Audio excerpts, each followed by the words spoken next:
अपने समस्त साथियों का मैं हार्दिक स्वागत करता हूं, जो मेरे प्रांत उत्तर प्रदेश के अंदर से, उत्तर प्रदेश के बाहर से, पूरे महाराष्ट्र वर्ष से यहाँ उपस्थित हुए हैं हम लोग इस वेबिनार को देखने के लिए। जैसा काफी लोगों को पता है, नहीं पता बता दें कि शायद ये आज हमारी लास्ट वेबिनार है। आगे से वेबिनार हम जब स्टार्ट करेंगे, जब आप लोगों के कमेंट्स हमको चैट बॉक्स में मिल जाएंगे कि हमें कौन से दिन वेबिनार करनी चाहिए। वीकली करनी चाहिए, फोर्टनाइटली करनी चाहिए, वीक में 2 बार करनी चाहिए। जैसे आपके कमेंट्स होंगे, जो मेजोरिटी बोलेगी उस हिसाब से हम आगे की वेबिनार की प्रारंभ रखेंगे। तो आप लोगों ने जो अब तक वेबिनार में अटेंडेंस दी, सबका बहुत बहुत धन्यवाद। बहुत अच्छा लगा, बहुत प्रमोशन मिला हम लोगों को, और इसीलिए हम भारतवर्ष के एक से एक बढ़िया वक्ताओं को आपके सामने हमने पेश किया और सबने उसका लाभ उठाया। कल जो रश था, मोर देन 1000 हमारे एडवोकेट्स कल उपस्थित थे। हमारा रूम पूरा भरा हुआ था, वेटिंग रूम में, बाहर वेटिंग में भी थे, लोग बाहर खड़े थे। इसके अलावा यूट्यूब पे काफी लोग थे। कल का जो रिस्पॉन्स था, इट वाज ओवरवेलमिंग रिस्पॉन्स जिसे कहते हैं। Thank you very much for all your attendance. अब जैसा हमारी प्रथा है, माँ गायत्री के जाप से हम लोग स्टार्ट करते हैं, तो मैं चाहूंगा कि सभी लोग मेरे साथ मंत्र का उच्चारण करें। तत्पश्चात फिर आगे की कार्रवाई हम प्रारंभ करेंगे। ओम भूर्भुवः स्वः तत्सवितुर्वरेण्यं भर्गो देवस्य धीमहि धियो यो न प्रचोदयात्। Thank you very much. जब तक हमारे स्पीकर, मैं आज के स्पीकर दीपक जी को इंट्रोड्यूस कर रहा हूं आपके सामने, और मंत्री जी जब तक आएंगे तो फिर मंत्री जी का इंट्रोडक्शन दिया जाएगा। लेकिन मीनवाइल हम अपना प्रोसेस स्टार्ट कर रहे हैं। Shri Deepak Maheshwari is a master of commerce MBA। अच्छा, दीपक महेश्वरी जी के बारे में वो बताएंगे आज, क्या कहते हैं, प्रांजल शुक्ला। उनके पास फॉरवर्ड नहीं है, मेरे पास है। ओके, प्रांजल अनम्यूट करिए।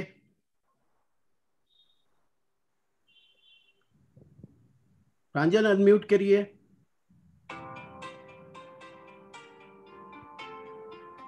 प्रांजल बेटा अनम्यूट करिए, प्रांजल। जी, हेलो, आवाज आ रही है? वीडियो आ रही है? हाँ आ रही है जी। आप सभी को मेरा हाथ जोड़ के प्रणाम। इस वेबिनार में जितने लोग उपस्थित हैं आज, सबको मैं प्रणाम करता हूं और सबको स्वागत करता हूं। मेरा नाम प्रांजल शुक्ला है। मैं इलाहाबाद हाई कोर्ट में एज एडवोकेट प्रैक्टिस करता हूं। सर्वप्रथम मैं धन्यवाद कहना चाहता हूं हमारे अपने सर्वोपरि मेरे गॉडफादर, जिन्होंने मुझे आज यहाँ तक पहुंचाया है, जिनकी वजह से ये उपकाश जैसा एक प्लेटफॉर्म तैयार हुआ है, जिन्होंने एक पौधे को सींचा, संवारा और ऐसा वृक्ष तैयार किया सबके साथ मिलकर, और साथ में ये सबको एहसास भी कराया कि मैं हूं तो क्या हूं, हम है तो सब कुछ है। और एक उपकाश जैसा संस्था उन्हें स्थापित किया, और आज इस समय सिर्फ प्रदेश नहीं, पूरे भारतवर्ष में सारे अधिवक्ता जितने प्रोफेशनल्स हैं सबको एकत्रित किया और एक जगह इकट्ठा करके सबको आज इस ज्ञान वर्धन के लिए सबको लेके आए। साथ ही साथ सबको लगातार प्रेरित करते रहे कि हमारे जीवन में ज्ञान कितना जरूरी है और कितना ही उसका महत्वपूर्ण हमारे जीवन में है। वो और कोई नहीं, हमारे अपने सर्वप्रिय सबसे महत्वपूर्ण वर्ग हमारे माननीय हर्ष शर्मा जी, उनको मैं हाथ जोड़ के प्रणाम करता हूं और स्वागत करता हूं। इसके बाद मैं धन्यवाद कहना चाहता हूं, जैसे कि हर कुल में एक गुरु का उतना ही महत्व है जितना कि सबका होता है। बिना गुरु के कोई भी कुल आगे नहीं बढ़ा है। चाहे वो महाभारत हो, उसमें द्रोणाचार्य थे, रामायण में विश्वामित्र थे, वैसे ही मेरा मानना है आज के कुल में, आज के युग में हमारे अपने गुरु, उपकाश के गुरु, जो कि शिक्षा के मामले में कभी भी आपको किसी भी समय किसी भी तरह की सहायता की जरूरत हो, किसी तरह की कोई हेल्प की जरूरत हो, टैक्स रिलेटेड, किसी भी रिलेटेड, एक फोन, एक बटन, एक कॉल पे दूर रहते हैं वो और कोई नहीं, हमारे अपने सर्वप्रिय श्री अनके अरोड़ा सर जी। मैं आपको प्रणाम करता हूं सर। उसके बाद अपने महामंत्री करता हूं जिन्होंने अपने कर्मठ और अपने अभिनम्र स्वभाव से सबका स्वागत करके, सबको नमस्कार करके, सबको प्रणाम करके, डेली सबको इकट्ठा करके और लग्न से सबको इकट्ठा करके यहाँ एक ऐसा प्लेटफॉर्म बनाया जहां पर सबको स्वागत करता हूं मैं। विश्वनाथ सर आपका स्वागत करता हूं। उसके बाद हमारे 4 स्तंभ, उपकाश के 4 स्तंभ, जैसे कोई चबूतरा खड़ा होता है, उस चबूतरे में 4 स्तंभ होते हैं, उस 4 स्तंभ के बिना चबूतरा नहीं होता।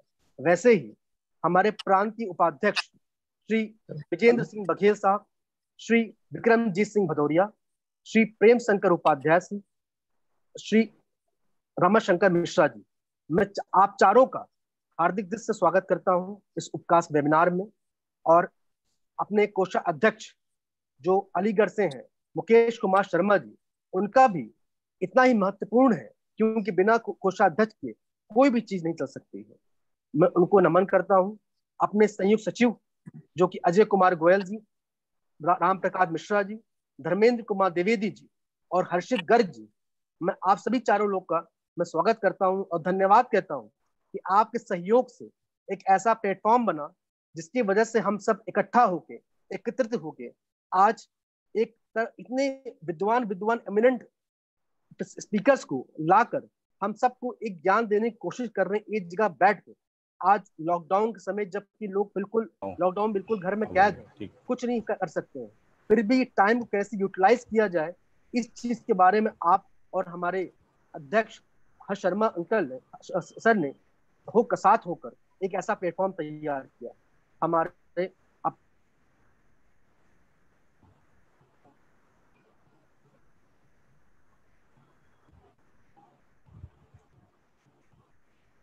अपने अध्यक्ष, जिनकी आज तबियत थोड़ी खराब है और हर दिन ऑनलाइन आते हैं और हर दिन अपना आशीर्वाद हम सबको देते हैं, बहुत बहुत धन्यवाद आप सभी को मुझे आज मौका दिया कि आज मैं अपने स्पीकर, जो आज के स्पीकर हैं सर, माननीय मंत्री जी को जोड़ रहा हूँ।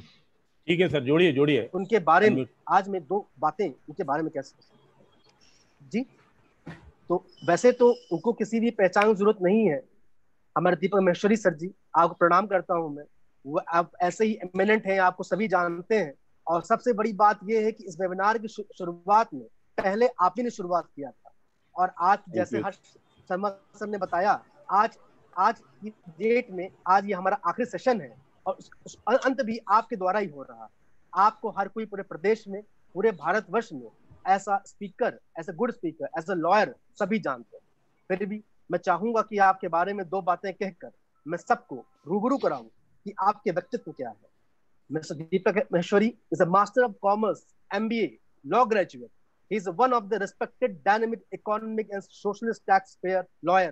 His expertise lies in direct litigation. Presently, Mr. Maheshwari is actively practicing in the Income Tax Appellate Tribunal, Commissioner of Income Tax Appeal and Civil Court, and other forums. He appeared on the regular basis. He's represented the various judgment in the Income Tax Appellate Tribunal.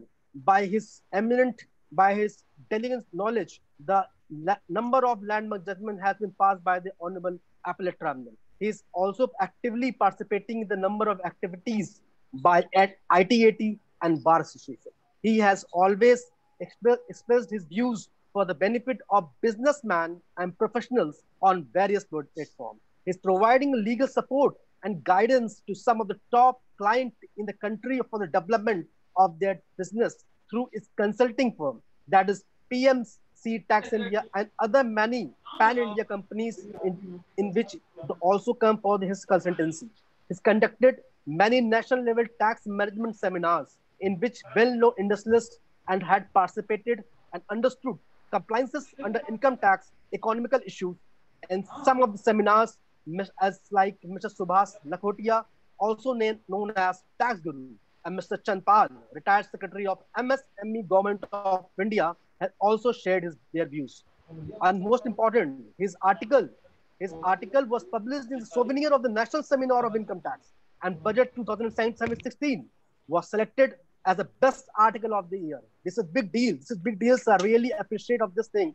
They appreciated for the best article of the year, and he's one of the reputed organization, association of the Uttar Pradesh. We serve the education from all over the country, whose name is Uttar Pradesh Workshop Committee, Uttar Pradesh Sangathan, in which he's member of, he's acting as a co-chairman of the State Tax Workshop Committee. And he's also serving the member of Income Tax Study Circle, TBA, Agra, for the last many years. Mr. Maheshwari is also involved in the, not only the education field, but he's also involved in the activities which are extracurricular activities which promote us, we inspired us to the education. With education, you also need a workout for your health, because health is wealth. Like his, Mr. Maheshwari is a state level badminton player and also conducted many badminton tournaments to support aspiring players in the UP. Is also associated with the many government, social, and various sport organizations like District Convener, CIMSME, Vice President District Badminton Association, founder member of Khelgaon Sports Club, member of National Chamber of Commerce UP, member of Agra Club, which is the most prestigious club of Agra, even in Uttar Pradesh. And most importantly, not lastly, his wife, Dr. Vibha Maheshwari, has also working as a professor in the RBS Degree College in Agra, and she has a priceless contribution in the field of education. In the whole biodata, we get to know about the Mr. Maheshwari. He's not eminent in the education. He's also a very good sports person in the state level, at the state level. And Mr. Deepak Maheshwari, I really love to hand over, I'm glad to hand over, honored to hand over this mic to you so that you can spread your knowledge to all over this country, all over professionals today appear before this platform to gain some knowledge before you, sir. Thank you so much, sir. Please. Thank you Pranjal ji. It is really great for me कि आपने इतना अच्छा मेरा परिचय दिया. मेरे पास शब्द नहीं है उनको बयान करने के लिए, लेकिन मैं आपको बहुत बहुत धन्यवाद देता हूँ, नमन करता हूँ. मैं अपने फाउंडर प्रेसिडेंट मिस्टर हर्ष शर्मा जी से रिक्वेस्ट करूँगा कि माननीय मंत्री जी हमारे बीच में आ चुके हैं, तो मैं उनका स्वागत, अभिनंदन और नमन करता हूँ. नमस्कार और आप प्रणाम. जरा मंत्री जी का वेलकम एंड परिचय. मैं रिक्वेस्ट करूंगा दिलीप जी से. दिलीप जी, आदरणीय मंत्री जी का परिचय दें. Thank you sir, thank you very much. आज हमारे जो कार्यक्रम के इस ग्रैंड फिनाले के मुख्य अतिथि हैं माननीय मंत्री जी. वैसे तो वो किसी परिचय के मोहताज नहीं है, लेकिन एज ए कस्टमरी मैनर मैं उनके बारे में आपको कुछ बताना चाहूँगा. लेकिन उसके पहले आज जिस सब्जेक्ट पर हम लोग बात करने जा रहे हैं, और हमारे लर्नेड एडवोकेट मिस्टर माहेश्वरी जी जिस पर अभी हमें डेलिब्रेशंस देने जा रहे हैं, अभी हम उनको सुनेंगे, विस्तार से सुनेंगे कि एमएसएमई क्या है, हमारी फ्रेटर्निटी या जो बिजनेस क्लास है इस कंट्री का, वो कैसे इस एक्ट का फायदा उठा करके अपने आप को देश के डेवलपमेंट की मुख्य धारा से जोड़ सकता है, देश की इकोनॉमी में कंट्रीब्यूट कर सकता है और अपने आप को भी वेल ऑफ कर सकता है. और माननीय मंत्री जी से हम लोग जानेंगे कि जो सरकार की स्कीमें हैं वो स्कीमें किसके लिए कैसे कैसे बेनिफिशियल हैं. एमएसएमई के बारे में मैं थोड़ा सा एक हिस्टोरिकल बैकग्राउंड पहले बता देता हूँ, फिर मैं मंत्री जी का इंट्रोडक्शन दूंगा. एमएसएमई का हिस्टोरिकल बैकग्राउंड आज का नहीं है, लगभग 4000 साल पुराना है. और उस समय की जो डेवलप कंट्रीज होती थी, इजिप्ट है, अरब है, बारबेडोस है, यहाँ पर एमएसएमई का कॉन्सेप्ट बहुत ज्यादा डेवलप था. और इंडिया में पोस्ट इंडिपेंडेंस जब हमारे देश में ब्रिटिश आए थे, तो उन्होंने हमारे देश के जो छोटे छोटे कुटीर उद्योग थे उनको खत्म कर दिया था, जिससे हमारे देश को बहुत नुकसान हुआ था. और फिर जब गांधी जी ने स्वराज अपनाओ का सपना शुरू किया था, तो स्वराज के बाद से एमएसएमई का डेवलपमेंट फिर शुरू हुआ था. और इंडिपेंडेंस के बाद 1948 से एमएसएमई हमारे यहाँ पर पूर्ण रूप से लागू हो गया था. उसके बाद अलग अलग ईयर्स में गवर्नमेंट ने बहुत सारी स्कीमें लाई, बहुत सारी चीजों को किया, बहुत सारे बोर्ड सेटअप किए उसको डेवलपमेंट के लिए. सिडबी का एस्टेब्लिशमेंट इसी सेक्टर को उठाने के लिए किया गया. और फाइनली 2006 में ये एमएसएमई एक्ट बना और 2007 में एमएसएमई का एक सेपरेट मंत्रालय गवर्नमेंट ऑफ इंडिया के द्वारा बनाया गया.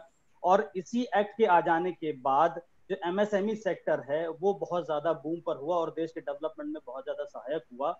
एमएसएमई का बहुत बड़ा रोल होता है कि जो देश की टोटल एम्प्लॉयमेंट है। ऐसा एक स्टडी में पाया गया था कि जो देश का टोटल एम्प्लॉयमेंट है उसका 45% एम्प्लॉयमेंट जो है वो just because of MSME sector है। 6000 तरह के प्रोडक्ट जो हैं वो एमएसएमई इंडस्ट्री के द्वारा प्रोड्यूस किए जाते हैं। और अभी जो हमारे माननीय प्रधानमंत्री जी ने इसी में डिक्लेरेशन दिए थे उसमें एमएसएमई सेक्टर को उठाने के लिए बहुत सारी स्कीमों का उन्होंने ऐलान किया था। वो ऑल्दो अभी तक नोटिफाई नहीं हुई है, नोटिफिकेशन होना बाकी है।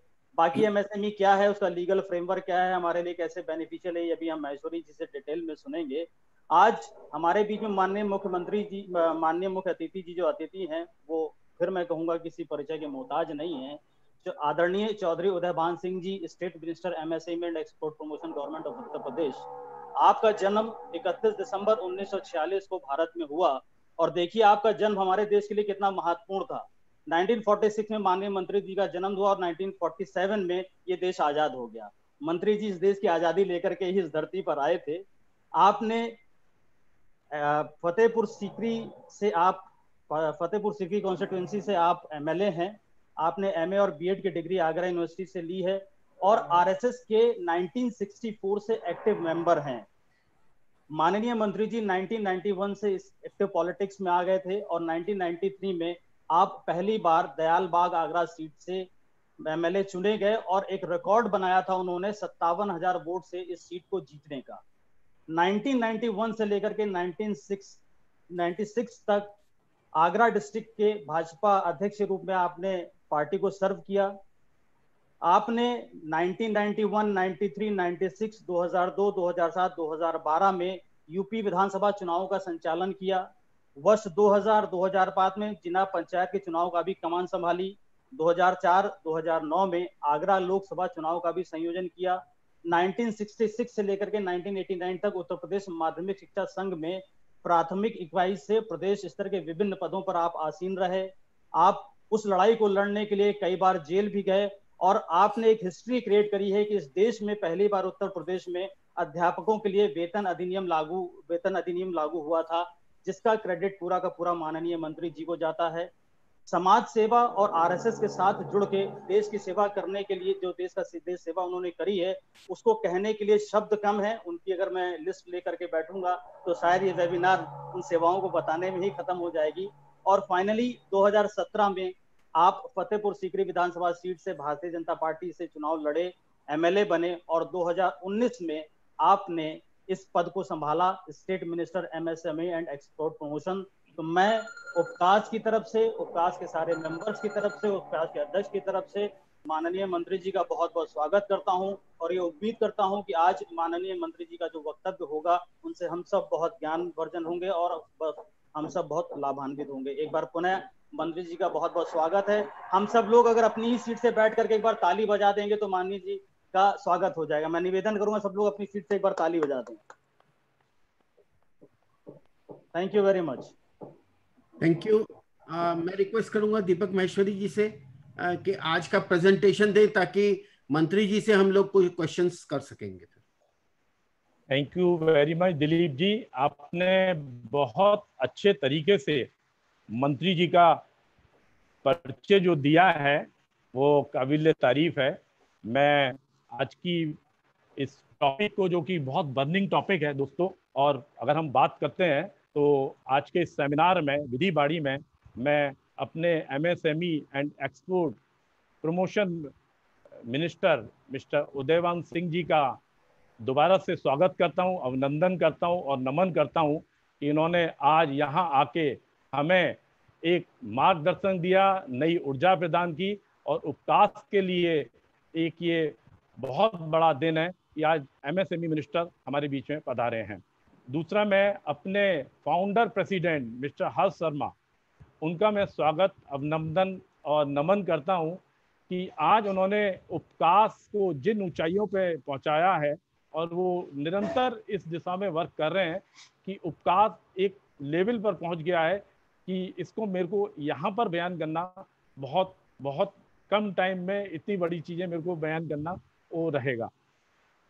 थर्ड में अपने एन.के. अरोड़ा, जो कि टैक्स गुरु के नाम से जाने जाते हैं, ऊर्जावान व्यक्तित्व के धनी मिस्टर एन.के. अरोड़ा, जो कि 1 महीने से लगातार हम लोगों की टीम इतने अच्छे अच्छे स्पीकर लेके आई है जो कि यूपी के अंदर एक कीर्तिमान है, और इस कीर्तिमान में ना कि यूपी के अधिवक्ता बाकी पूरे देश के अधिवक्ताओं ने इसका लाभ लिया विधि वाणी के थ्रू।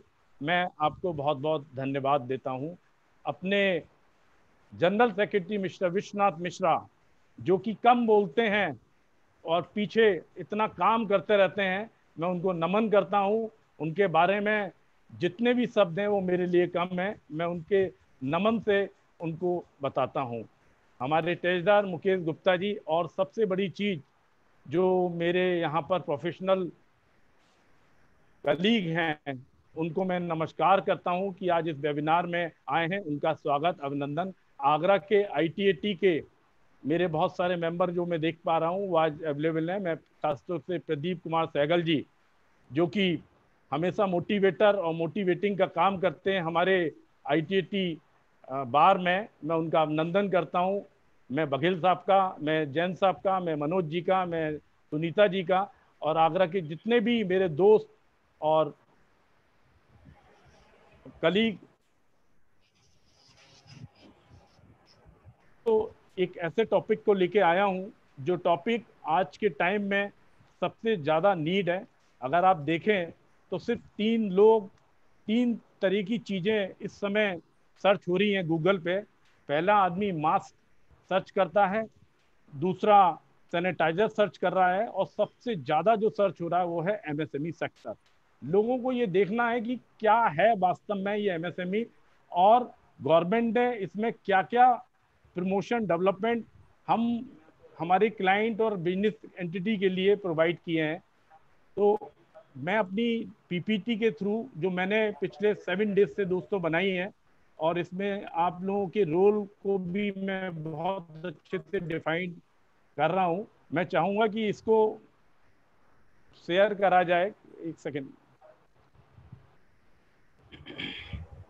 अरोरा जी, मैं अपनी PPT को शेयर कर रहा हूं।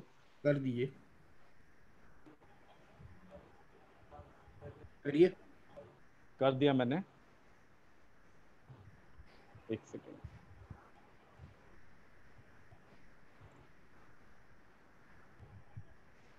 आ रही है सर? हाँ, आ रही है। ठीक है। गायत्री मंत्र चल रही।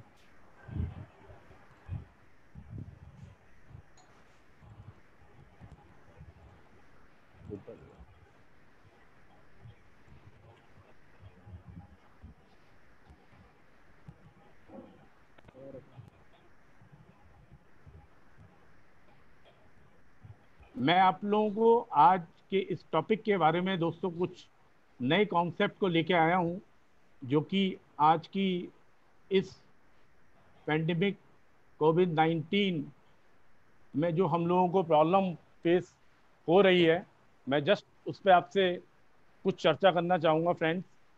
Role of professional in MSME booster plan and development of economy during crisis, ये मैंने टॉपिक चूज़ किया है बिकॉज आज की मांग के कारण इस टॉपिक को मैंने उठाया है। जनरली मैंने जितने भी 2019 तक सेमिनार किए थे, मैंने हर प्लेटफॉर्म पे टैक्सेशन और इनकम टैक्स की बातें करी थी, लेकिन चूंकि जब से ये पैंडेमिक कोविड-19 आया है तो दोस्तों इकोनॉमिकल इशू बहुत इंपॉर्टेंट है, क्योंकि बिना इकोनॉमिकल इशू से हम लोगों को प्रैक्टिस में भी कहीं ना कहीं इफेक्टेड हो रहे हैं, क्योंकि जब तक अगर इंडस्ट्री नहीं रहेंगी तो हम लोग अपनी प्रैक्टिस कैसे जमाएंगे। दोस्तों मैं 4-5 चीज़ें आपको बताना चाहूँगा जो कि इंडियन इकोनॉमी, क्या वर्ल्ड की हर इकोनॉमी के लिए ज़रूरी है। पहले word had change for ever, adaptability, survival, creating entrepreneur and change behaviour in consumption. Friends, आप सबको पता है कि जो वर्ड पहले था, कोविड-19 से पहले जो वर्ड था वो आज नहीं है। हमें इस चीज़ को एक्सेप्ट करना पड़ेगा और हमें ये देखना पड़ेगा कि आगे हमें किस तरीके से अपने बिजनेस एंटिटी को, अपने क्लाइंट को किस तरीके से गाइड करना है, क्योंकि हर बिजनेस इस समय क्राइसिस में है और बहुत सारे बिजनेस शट डाउन भी हो रहे हैं, MSME के कह लो या किसी के भी। तो गवर्नमेंट ने भी बहुत बड़ा सपोर्ट किया है, लेकिन उससे पहले मैं आपको बताऊंगा कि क्या 5 की पॉइंट्स हैं जिनसे हम अपने बिजनेस क्लाइंट्स और बिजनेसमैनों को ये समझा सकते हैं कि भाई अगर आपने ये चीज़ें अडॉप्ट करी तो डेफिनेटली आप इस क्राइसिस टाइम से निकल पाएंगे। मैं दोस्तों एडेप्टेबिलिटी की बात करता हूँ। आपने देखा होगा, सबसे एक छोटा सा एग्जांपल ले रहा हूँ महिंद्रा एंड महिंद्रा का। आपने देखा होगा वो इंडिया की largest manufacturing company Mahindra and Mahindra, जो कि हर गांव में हर शहर में जानी जाती है कि अपनी जीप भी बनाती है, लग्जरी कार भी बनाती है। उन्होंने देखा कि जैसे ही लॉकडाउन शुरू हुआ उन्होंने तुरंत अडॉप्ट किया, क्विक डिसीजन लिया। उन्होंने कार मैन्युफैक्चरिंग करना बंद करके तुरंत उन्होंने वेंटिलेटर बनाना शुरू कर दिया। तो ये एक बहुत बड़ा साइन है कि जिस कंपनी उसने अपनी अर्थव्यवस्था के साथ साथ अपने एम्प्लॉइयों को भी बचाया, अपनी जो इंफ्रास्ट्रक्चर था उसको भी बचाया। तो इस टाइम इस टाइप के बिजनेस पर्सनों की जरूरत है, हमें जो क्विक डिसीजन और टाइम के हिसाब से अपने आप को ढाल लें। दूसरा मैं दोस्तों एग्जाम्पल लूंगा, जितनी भी टेक्सटाइल इंडस्ट्रीज है, आपने देखा होगा पीपीई किट जो इंडिया में बहुत कम बनती थी, नाम मात्र का हमने कभी सुना नहीं था कि पीपीई किट बनाई जा रही है, कभी कोई इंडस्ट्री के बारे में सुना नहीं था। आज जितनी भी टेक्सटाइल इंडस्ट्रीज हैं उन्होंने अपने संसाधन के साथ, अपनी मशीनरी के साथ, अपनी इंफ्रास्ट्रक्चर के साथ पीपीई किट का एक्सपोर्ट करना शुरू कर दिया। दोस्त ये कितना बड़ा अचीवमेंट है कि 3 महीने के अंदर गवर्नमेंट ने उसको एक्सपोर्ट करना शुरू कर दिया। ये एक एडेप्टेबिलिटी है, क्रिएटिंग इंटरप्रेन्योरशिप है कि जो इस टफ टाइम में ये डिसीजन लिए गए हैं। ऐसे बिजनेस पर्सन जो कि हमारे इंडिया में है, इस टाइम को देखते हुए चेंज कर रहे हैं। यही दोस्तों चेंज हमें अपने बिजनेस क्लाइंट्स को बताना है। वो क्राइसिस में है तो उनको हम ये समझा सकते हैं कि आप अपना इंफ्रास्ट्रक्चर बंद मत करिए, कम से कम आप अगर प्रॉफिट नहीं कमा रहे तो इसी पे सस्टेन करिएगा। अगर सस्टेन नहीं कर सकते हैं तो अगर आपको लगता है कि भाई मेरी इंडस्ट्रीज में मेरा इस प्रोडक्ट की अब कोई यूटिलिटी नहीं है क्योंकि लॉकडाउन के बाद मेरा पूरा बिजनेस खत्म हो गया है, तो मैं अभी आगे चल के आपको बताऊंगा कि कौन कौन सी इंडस्ट्रीज पे इसका इफेक्ट पड़ा है फ्रेंड्स, और कौन कौन सी इंडस्ट्री इस लॉकडाउन के बाद बूस्ट अप करेंगी। फ्रेंड्स, जैसा कि आपको पता है लॉकडाउन ने हमारे पूरे सिस्टम को चरमरा के रख दिया है और everybody is affected, not the single person, everybody is affected. सारी अर्थव्यवस्था इफेक्टेड है। गवर्नमेंट इसमें भरसक प्रयास कर रही है, अलग अलग पैकेजेस दे रही है, अलग अलग स्कीमें निकाल रही है। मैं कुछ चीज़ें आपसे शेयर करना चाहूँगा दोस्तों, जो हमें अपने एटीट्यूड के अंदर चेंज करनी है। वर्क फ्रॉम होम पहले भी आपसे डिस्कस हुआ था, गेमिंग प्लेटफॉर्म, ये इंडस्ट्रीज ऐसी हैं जो कि आज के टाइम में बूस्ट करेंगी। अगर हमारे किसी बिजनेस पर्सन या हमारे किसी क्लाइंट पे अपना इंफ्रास्ट्रक्चर है जो वो इस क्राइसिस के कारण यूज़ नहीं कर पा रहा, तो हम उसको ये सजेस्ट कर सकते हैं कि आप इन इंडस्ट्रीज में अपने आप को इन्वॉल्व करिए, जिससे कम से कम आप आगे अपनी हमारी अर्थव्यवस्था को और अपने पर्टिकुलर फाइनेंस सिस्टम को बचा के चलें। आपके पास पूरा इंफ्रास्ट्रक्चर है, आपके पास मैन पावर है, तो क्यों ना आप दूसरे प्रोजेक्ट की तरफ डाइवर्ट होते हैं। ये एजुकेशन सिस्टम चेंज हुआ है, फूड पैटर्न चेंज हुआ है दोस्तों, पॉल्यूशन कम हुआ है, ये फैक्ट है। एक प्लेटफॉर्म जो वीडियो कॉन्फ्रेंसिंग का है, जो आज हम लोग बात कर रहे हैं, कुछ जिसे कहते हैं कि अगर कहीं कोई प्रॉब्लम आती है तो एक बहुत बड़ा चैलेंज लेके आती है। इस चैलेंज को जैसे मैंने आपको बताया दोस्तों, बड़े बड़े बिजनेसमैनों ने बनाया है, लाइक महिंद्रा एंड महिंद्रा और जितनी टेक्सटाइल कंपनियां हैं, उन लोगों ने भी इस चैलेंज को एज ए अपॉर्चुनिटी में चेंज किया है। तो क्यों नहीं हम एमएसएमई के जितने अपने छोटे व्यापारी भाई हैं उनको चेंज करा सकते हैं, क्योंकि इन सब चीज़ों में प्रोफेशनल का बहुत इंपॉर्टेंट रोल है। जितनी अंदर की चीज़ें हम अपने व्यापारी के बारे में जानते हैं, मुझे नहीं लगता कि कोई और जानता हो। इसलिए दोस्तों सबसे जो इफेक्टेड इंडस्ट्रीज है, मैं उन पे जरा सा आपको एक एक लाइन बोल के चलूँगा। रिटेल सेक्टर है, टूरिज्म सेक्टर है, होटल इंडस्ट्री है, ऑटो मैन्युफैक्चर है, एंटरटेनमेंट इंडस्ट्रीज है, सिनेमा हॉल है, फिल्म प्रोडक्शन है, लॉजिस्टिक इंडस्ट्रीज है, ट्रांसपोर्टेशन है, लग्जरी गुड्स है, स्पोर्टिंग इवेंट्स है, आईपीएल वगैरह, ये सब इफेक्टेड हुए हैं। Real estate, oil and gas, construction, ये वो इंडस्ट्रीज है वो जो सबसे ज़्यादा अफेक्टेड हुई है। जबकि ये सबसे बड़ा कंट्रीब्यूशन था हमारी इकोनॉमी में, क्योंकि क्राइसिस ये है कि इकोनॉमी में लिक्विडिटी नहीं है, और लिक्विडिटी इसलिए नहीं है क्योंकि बड़ी बड़ी इंडस्ट्रीज, होटल इंडस्ट्रीज, ये सब इंडस्ट्रीज इस समय क्राइसिस में बंद पड़ी हुई है 2-2 महीने की।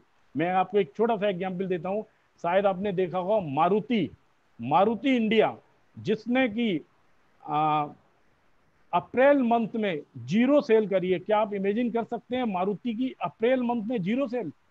आप ये सोचिए कि लाइक कितने क्राइसिस से ये इंडस्ट्रियां निकल रही हैं, लेकिन हमें सिर्फ इस टाइम को यूज करना है और इनको ये बताना है कि ऐसा नहीं है कि लाइक ये टाइम हमेशा परमानेंट रहेगा, आप दूसरी इंडस्ट्रियों की तरफ डाइवर्ट हो। बूम इंडस्ट्रीज आज के टाइम में डिजिटल प्रोडक्ट्स है, गिग इकोनॉमी है। गिग इकोनॉमी फ्रेंड्स मैं आपको छोटा सा बताऊंगा, हालांकि बहुत लंबा टॉपिक है ये। कॉन्ट्रैक्ट बेस पे काम शुरू हो जाएगा। जैसे मैं आपको बताऊं, फिल्म इंडस्ट्रीज है, फिल्म इंडस्ट्रीज में एक फिल्म मिली, सब लोग इकट्ठे हुए, प्रोजेक्ट हुआ, जब फिल्म रिलीज हो गई सब अपना अलग हो गए, यानी कि एक पैटर्न पे उन्होंने वर्क किया। इसी तरीके से अब कॉन्ट्रैक्ट बेस्ड वर्क ज्यादा आएगा, लोगों की डिपेंडेबिलिटी सर्विस पे नहीं रहेगी, खुद अपना काम करने पे रहेगी। और मैं ये चाहता हूं जब तक खुद अपना आदमी काम नहीं करेगा, घर घर में इंडस्ट्रीज नहीं लगेंगी, तब तक हम अपनी इकोनॉमी को दोस्तों डेवलप नहीं कर सकते। स्टॉक मार्केट इन्वेस्टमेंट है, इस समय स्टॉक मार्केट बहुत डाउन है। अगर किसी के पास अपनी लिक्विडिटी है तो वो इस इंडस्ट्री में लगा सकता है, 3 या 4 या 5 साल बाद डेफिनेट इसमें बूम आएगा। ऑनलाइन लर्निंग कोचिंग क्लासेस हैं जो सब स्टार्ट हो गई है। हम लोगों के भी फैमिली में जो बच्चे हैं ऑनलाइन ही काम कर रहे हैं। मेंटल हेल्थ काउंसलिंग है, इंश्योरेंस सेक्टर है, ऑल्टरनेट मेडिसिन है, होम्योपैथिक है, हेल्थ केयर है, डाटा सर्विस, मशीनरी और ये वास्तु एस्ट्रोलॉजी, ये सारी चीज़ें घर पे बैठ के ख़त्म हो रही हैं दोस्तों, और ये स्टार्ट हो रही हैं। ये एक बहुत बड़ी हम लोगों के लिए अचीवमेंट है। अगर हम अपने सिस्टम को इन इंडस्ट्री की तरफ डाइवर्ट करें तो ये फैक्ट है कि मेक इन इंडिया की तरफ हम 100% बढ़ेंगे, जो कि मोदी जी का सपना है कि आत्मनिर्भरता की तरफ हमें बढ़ना है। डेली उनके यही आ रहे हैं कि जब तक हम खुद अपनी मैन्युफैक्चरिंग नहीं करेंगे तब तक हम किसी भी बड़ी कंट्री को लाइक चैलेंज नहीं दे सकते। मैं चाइना की बात करता हूँ, आज आपने देखा होगा कि जितनी ग्लोबल इकोनॉमिक्स है, जितनी भी ग्लोबल इकोनॉमी है, बड़ी बड़ी इकोनॉमी, वो सारी की सारी आज के टाइम में कोविड-19 के बाद इंडिया की तरफ देख रही हैं। बहुत सी इंडस्ट्रीज अभी आगरा में बड़ी बड़ी 2 जूता इंडस्ट्रीज का लिए अभी कॉन्टेक्ट हुआ है, वो इंडस्ट्रीज यहाँ से हो रही है, वर्ल्ड की सबसे बड़ी इंडस्ट्रीज यहाँ पर आ रही हैं। और भी यूपी के और भी स्टेट में जहाँ जहाँ जिस जिस जगह की स्पेशलिटी है वहाँ पर वो इंडस्ट्रीज 100% आएंगी। चाइना की मैं बात करता हूँ दोस्तों, मैं किसी कंट्री पे कमेंट नहीं कर रहा, लेकिन ये फैक्ट है कि एक टाइम अगर आपने ये फील किया होगा कि चाइना की इकोनॉमी और इंडिया की इकोनॉमी में बहुत ज़्यादा अंतर नहीं था, जीडीपी में बहुत ज़्यादा अंतर नहीं था। लेकिन आज अगर हम चाइना और इंडिया की बात करते हैं तो दोनों इकोनॉमियों में बहुत अंतर है। क्यों? क्योंकि वहाँ पर उन्होंने इम्पोर्ट वहाँ पर 2-3% है और एक्सपोर्ट है 20%। इंडिया में इम्पोर्ट बहुत ज़्यादा है, एक्सपोर्ट हमारा कम है। उसके पीछे रीजन ये है कि जो हमारा एमएसएमई सेक्टर है उसको गवर्नमेंट उठाना चाहती है, क्योंकि एमएसएमई, अभी मेरे एक दोस्त ने ये बात भी करी थी कि एमएसएमई सेक्टर 40-50% एक्सपोर्ट अपनी टोटल इंडस्ट्री से करता है। ये वो डाटा है 2019 का, उसके बाद अभी डाटा अवेलेबल नहीं हुआ है। तो ये backbone of the Indian economy है। मैं ये कहूँ कि ये रीढ़ की हड्डी है। तो इस एमएसएमई सेक्टर को हमें कैसे उठाना है, हमारा क्या रोल है दोस्तों, ये मैं अभी और आगे डिफाइन आपको करता चला जाऊंगा। हालांकि गवर्नमेंट ने एक बहुत बड़ा प्लेटफॉर्म तैयार किया है, 70 मिलियन किराना स्टोर, जिसमें मैन्युफैक्चरर, डिस्ट्रीब्यूटर, होलसेलर, रिटेलर सबको एक प्रमोशन इंडस्ट्रीज के रूप में वो लेके आएगी, ऑनलाइन उनसे काम कराएगी, जिससे जो किराना स्टोर हैं जो बंद पड़े हुए हैं उनको एक नई दिशा मिलेगी। कम से कम उनको ऑनलाइन ऑर्डर मिलना शुरू होंगे। ये गवर्नमेंट का बहुत अच्छा स्टेप है दोस्तों, क्योंकि उनका मेन मोटो यही है कि किसी तरीके से हमें जो हमारी इंडस्ट्रीज क्राइसिस में है उनको किसी तरीके से आगे लेके जाया जाए। सेकंड दोस्तों, बहुत सारी चीज़ें हैं, मैं आपको एक ट्रेडिशनल चीज़ें बता रहा हूँ। जेम्स एंड ज्वेलरी, आगरा में बहुत बड़ा मार्केट है जेम्स एंड ज्वेलरी का, और मैं आपको बताता हूँ 90% ये चीज़ें एक्सपोर्ट होती हैं जेम्स एंड ज्वेलरी की। इंजीनियरिंग के पार्ट्स हैं, राइट। आपको ये तो दोस्तों पता ही होगा कि मैक्सिमम एमएसएमई रूरल एरिया में है इंडिया के, अगर हम कंट्रीब्यूशन की बात करते हैं तो। अगर मैंने पहले भी आपको एक स्पीच में बोला था कि जब तक नीचे पैसा नहीं आएगा, जब तक गांव में पैसा नहीं आएगा, तब तक रूरल एरिया में लिक्विडिटी नहीं आएगी। क्योंकि सबसे पहले हमारे, जिसे कहते हैं हमारी अर्थव्यवस्था की जो की पॉइंट है ब्लेज, उनमें इंडस्ट्रीज जो लगी हुई हैं उनको रीस्ट्रक्चरिंग करने की गवर्नमेंट ने काफ़ी प्लानिंग की है, और जो पुरानी इंडस्ट्रीज है उनको नए तरीके से डेवलप करती हुई लेके आ रही है। ये गवर्नमेंट की मेन इंटेंशन है। वो ये चाहती है कि गांव में लोग पढ़ें और इवन जो उनकी स्किल है उसको इम्प्रूव किया जाए। अगर किसी भी बंदे में या किसी भी लाइक छोटा ही भला काम क्यों ना हो, मैं कह रहा हूँ वो हॉकर्स हो, वेंडर हो, शॉपकीपर हो, कम से कम उनके अंदर अपना आत्मनिर्भरता की तरफ बढ़े। सेल्फ एम्प्लॉयमेंट इज अ की पॉइंट नाउ डेज। वो अपने घरों में जाके कोई भी चीज बनाए XYZ, लेकिन कम से कम वो ये तो ना देखें कि यार हमें किसी के सामने या हम जो सर्विस की तरफ हाथ डाल रहे हैं। इन इंडस्ट्रीज को ये फोकस लेके आना बहुत जरूरी है। जेम्स, ज्वेलरी, इंजीनियरिंग, फार्मास्यूटिकल आज के टाइम में जो सेक्टर है इस पर गवर्नमेंट बहुत ज़्यादा ध्यान दे रही है। और क्राइसिस टाइम में गवर्नमेंट ने ये दिखाया कि वर्ल्ड के अंदर उन्होंने मेडिसिन सप्लाई की। तो ऐसा नहीं है दोस्तों कि मेक इन इंडिया में हम लोगों का ही साझेदारी है। ग्लोबल इकोनॉमी, ग्लोबल बड़ी बड़ी कंपनी इंडिया की तरफ देख रही है, क्योंकि वो चाइना से रिलोकेट हो रही है। रिलोकेट होने का कारण यह है XYZ, वो ये चाहती हैं कि इंडिया मार्केट एक सॉलिड मार्केट है जहां पर हम अपने बिजनेस को बहुत अच्छे से आगे बढ़ा सकते हैं। दोस्तों, ये टाइम एक ऐसा टाइम है जिसमें कि 1 महीने का टाइम है, वैसे ही आपको बताना चाहूँगा, हमारा निकल गया क्योंकि हम पढ़ते रहे, एजुकेटेड होते रहे, और हमारे उपकास के संस्थापक अध्यक्ष हर्ष जी ने टाइम टाइम पे बड़े बड़े स्पीकरों को और बुला के हमें ज्ञानवर्धन दिया। लेकिन कुछ ऐसी भी चीज़ें हैं दोस्तों जो मैं आपको बताना चाह रहा हूँ। ये सेल्फ मेड, मैंने अपनी एक रिसर्च करके कुछ स्लाइड बनाई हैं दोस्तों, जो कि बहुत इम्पोर्टेंट है आज के टाइम में, क्योंकि टैक्सेशन तो हमारी फील्ड है ही है। इसके अलावा हम एमएसएमई भी एक एक्ट है जिसको आपको पता ही है कि, तो एमएसएमई एक छोटा सा एक्ट है लेकिन इसके कंप्लाइंस बहुत ज़बरदस्त हैं। मैं आपको बात करना चाहूँगा एमएसएमई के ऊपर से बताना चाहूँगा। एमएसएमई में टोटल 32 सेक्शन है और 6 चैप्टर हैं, लेकिन इनको कंप्लाइंस, इसको कैसे करना है, किस तरीके से करना है, मैं एक छोटा सा ओवरव्यू आपको देना चाहता हूँ कि एमएसएमई कितनी इम्पोर्टेंट है आज के टाइम में हमारे देश के लिए। ये बैकबोन है। 63.5 million unit through out the country, 63.5 million country unit है पूरे इंडिया के अंदर, जिसमें इनका ग्रोथ लेवल 10% रहा है कंसिस्टेंटली। ये 2019 की फिगर है फ्रेंड। 2019 के बाद फ्रेंड अभी अपडेट नहीं हुई क्योंकि एकदम पेंडेमिक आया और कोविड-19 से हम लोग इस तरीके से उलझे कि हम लोग अभी तक उससे निकल नहीं पाए। हालांकि गवर्नमेंट ने प्लान दिए हैं। मैं आपको कंट्रीब्यूशन बताना चाहूँगा। मैन्युफैक्चरिंग GDP 6.11%, मैन्युफैक्चरिंग GDP का बता रहा हूँ आपको, MSME का। सर्विस में 24.63, contribution manufacturing output 33.4%, and contribution to overall export of MSME 45%. It means nearby 50%.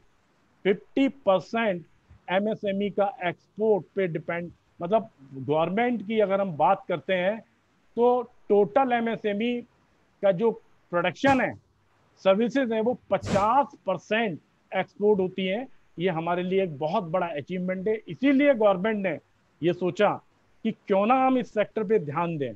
अगर हम इस सेक्टर पे ध्यान नहीं देंगे दोस्तों तो हमारी जो इकोनॉमी है चरमरा जाएगी। मैं इकोनॉमी, बहुत सारे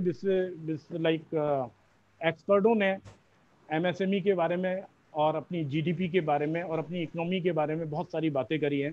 किसी ने कहा है कि साहब फाइनेंशियल ईयर में जो हमारी GDP है वो नेगेटिव में जाएगी, किसी ने कहा है 1.2% जाएगी। लेकिन दोस्तों ऐसा नहीं है कि हम उस डाटा बेस पर काम करें। अगर हम लोग सब मिलके, क्योंकि आपको पता है कि प्रोफेशनल एक की वो लाइक जैसे कहते हैं ना, पिलर ऑफ द नेशन होता है। अगर वो अच्छे से किसी भी अपनी क्लाइंट्स को, बिजनेसमैन को, पार्टनर को कुछ स्कीमें बताएं, क्योंकि देखिए मैक्सिमम आपको पता है एमएसएमई सेक्टर के अंदर आपने देखा होगा 90% जो लोग काम कर रहे हैं वो ब्लेजर्स होते हैं, उनको स्कीमें पता नहीं होती हैं। अगर गवर्नमेंट ने उनको बताया भी तो उनके जो गवर्नमेंट के प्रोसेस हैं वो आपको पता ही है किस लेवल पे कितनी उनके पास प्रमोशन स्कीम पहुंचती हैं, कितनी मार्केटिंग इनपुट उनके पास है, क्या जानकारियां उन लोगों को मिलती हैं। ये एक बहुत इंपॉर्टेंट चीज़ है। एक प्रोफेशनल ऐसा है कि आपको पता है आपका बिजनेसमैन आपके पास रिटर्न के लिए आएगा तो कम से कम आपको उसकी फाइनेंशियल पोजीशन पता है। मैं आपको फैक्ट बता रहा हूँ दोस्तों, अभी 4-5-6 दिन पहले मैंने 4-5 जूता इंडस्ट्री की रीस्ट्रक्चरिंग करी है। वो इंडस्ट्री थी जिनको गवर्नमेंट ने एनपीए कर दिया था और उनकी सारी प्रॉपर्टी बेचने के लिए 2 बार 3 बार बैंकों ने नोटिस निकाल दिए थे, वो लोग सब डिप्रेशन में आ गए थे। बट जब गवर्नमेंट ने ये पैकेज अनाउंस किए हैं तो मैं फैक्ट बता रहा हूँ, रीस्ट्रक्चरिंग करके इतने बड़े बड़े बिजनेसों को हम खड़ा कर सकते हैं। ये हमारी एक नॉलेज का पार्ट है। मैंने एक एग्जाम्पल दिया है आपको दोस्तों। मेरा ये जो टॉपिक है ये पूरा प्रैक्टिकल है। मैंने कहीं भी किसी भी लेवल पर बुक्स नहीं, आज की जो सर्कमस्टांसेस हैं, आज की जो इकोनॉमी की प्रॉब्लम है, आज की जो देश की प्रॉब्लम है, हम सब लोगों को एक साथ खड़े होकर मिलकर लड़नी पड़ेगी। एक आदमी कुछ भी नहीं कर सकता। मैं आपको एक एग्जाम्पल देता हूँ, Rome was not built in a one day. हम सब लोगों को, पूरे देश को इस समय खड़े होना है और ये दिखाना है कि हम क्राइसिस मैनेजमेंट के मास्टर हैं, जो कि इंडिया को सोने की चिड़िया कहा जाता है। मैं उसी की आपको बात करता हूँ दोस्तों। आगे मैं एक ओवरव्यू लेके आया हूँ आपके लिए। एक चार्ट के थ्रू मैं आपको समझाना चाहता हूँ कि हमारा उत्तर प्रदेश सबसे ज़्यादा अगर एमएसएमई हैं किसी भी प्रदेश में तो वो है Uttar Pradesh. Total 89.99 lakh unit MSME की उत्तर प्रदेश में है। वेस्ट बंगाल में 88.67 है, वो भी 14% है। तमिलनाडु में 8% है टोटल जितनी इंडस्ट्रीज है। महाराष्ट्र में भी 8% है, कर्नाटका में भी 6% है, बिहार में 5% है, आंध्र प्रदेश में 5% है, गुजरात में 5% है, राजस्थान में 4% है, मध्य प्रदेश में 4% है। टोटल अगर हम एमएसएमई की बात करते हैं तो ये 10 टॉप स्टेट हैं जिनमें 74% एमएसएमई हैं और बाकी जो 26% एमएसएमई है वो अदर स्टेट में है, जो अदर स्टेट इन 10 स्टेट के अलावा हैं। तो आप मान सकते हैं कि सबसे ज़्यादा एमएसएमई उत्तर प्रदेश में है। वो भी उस समय, ये डाटा दोस्तों 2019 का है ये डाटा। उसके बाद अभी गवर्नमेंट ने जो अपने प्लान दिए हैं मैं उन पे भी अभी आगे आऊँगा, लेकिन मैं आपको सबसे बड़ी प्रॉब्लम लेके आता हूँ जो हमारे देश में एमएसएमई बहुत टाइम से फेस कर रहे हैं और गवर्नमेंट ने इस पर ध्यान दिया। एक बहुत बड़ा, आप भले के लीजिए कोविड-19 के कारण दिया है या गवर्नमेंट हमेशा एमएसएमई सेक्टर को उठाना चाहती है, लेकिन अभी ये रियल टाइम है। शायद इनके जो पैकेज, जो रिलीफ पैकेज गवर्नमेंट ने दिया है, इससे एमएसएमई को बहुत बल मिलेगा। Lack of infrastructure, market linkage नहीं है, उनके पास मार्केटिंग की प्रोसेस नहीं है। इन एजुकेट फाइनेंस में सबसे बड़ी प्रॉब्लम है कि उनके पास फाइनेंस की प्रॉब्लम है, लिक्विडिटी नहीं है एमएसएमई के पास। स्किल लोग हैं लेकिन उनको एक्चुअली में पता ही नहीं है कि पैसा कहाँ से मिलेगा, क्या गवर्नमेंट की स्कीम्स हैं। हम अपने बहुत सारे लोग ऐसे, मैं आपको बताना चाह रहा हूँ दोस्तों कि उनके पास टैलेंट है। अभी मैंने एक मेरे एक बहुत क्लोज फ्रेंड है, बिल्डर है, आगरा के टॉप बिल्डर आगरा से आते हैं। उन्होंने कहा दीपक जी मेरे पास 2-3 बड़े स्किलफुल लोग हैं जो कि नमक से लैंप बनाते हैं, लेकिन उनको कोई पूछ ही नहीं रहा। मैंने कहा सर एक काम करिए, एक प्रोजेक्ट बनाइए और इनको हाईलाइट करिए और उस आदमी को कहिए आप ट्रेनर बनिए। कम से कम ऐसे लोग जो कि हाथ, जिसे कहते हैं हैंडीक्राफ्ट, आगरा में हैंडीक्राफ्ट का बहुत बड़ा काम है दोस्तों। ऐसी इंडस्ट्रीज को हमें आगे लेके आना है, जिससे देखिए आप भी जानते हैं जब तक बिजनेस नहीं होगा, हम और आप कितनी भी बातें कर लें, कितनी भी चीज़ें कर लें, हमारी इनकम का सबसे बड़ा प्रोसेस ये है कि हमारा क्लाइंट स्ट्रांग होना चाहिए, हमारा क्लाइंट वेल्थी होना चाहिए, हमारे क्लाइंट के अंदर वो सारी चीज़ें होनी चाहिए जो उसको एक सिस्टम के अंदर रख सकें, उसको एक मार्केट में एक पोजीशन दिला सकें, वो अपना एक ब्रांड बना सके।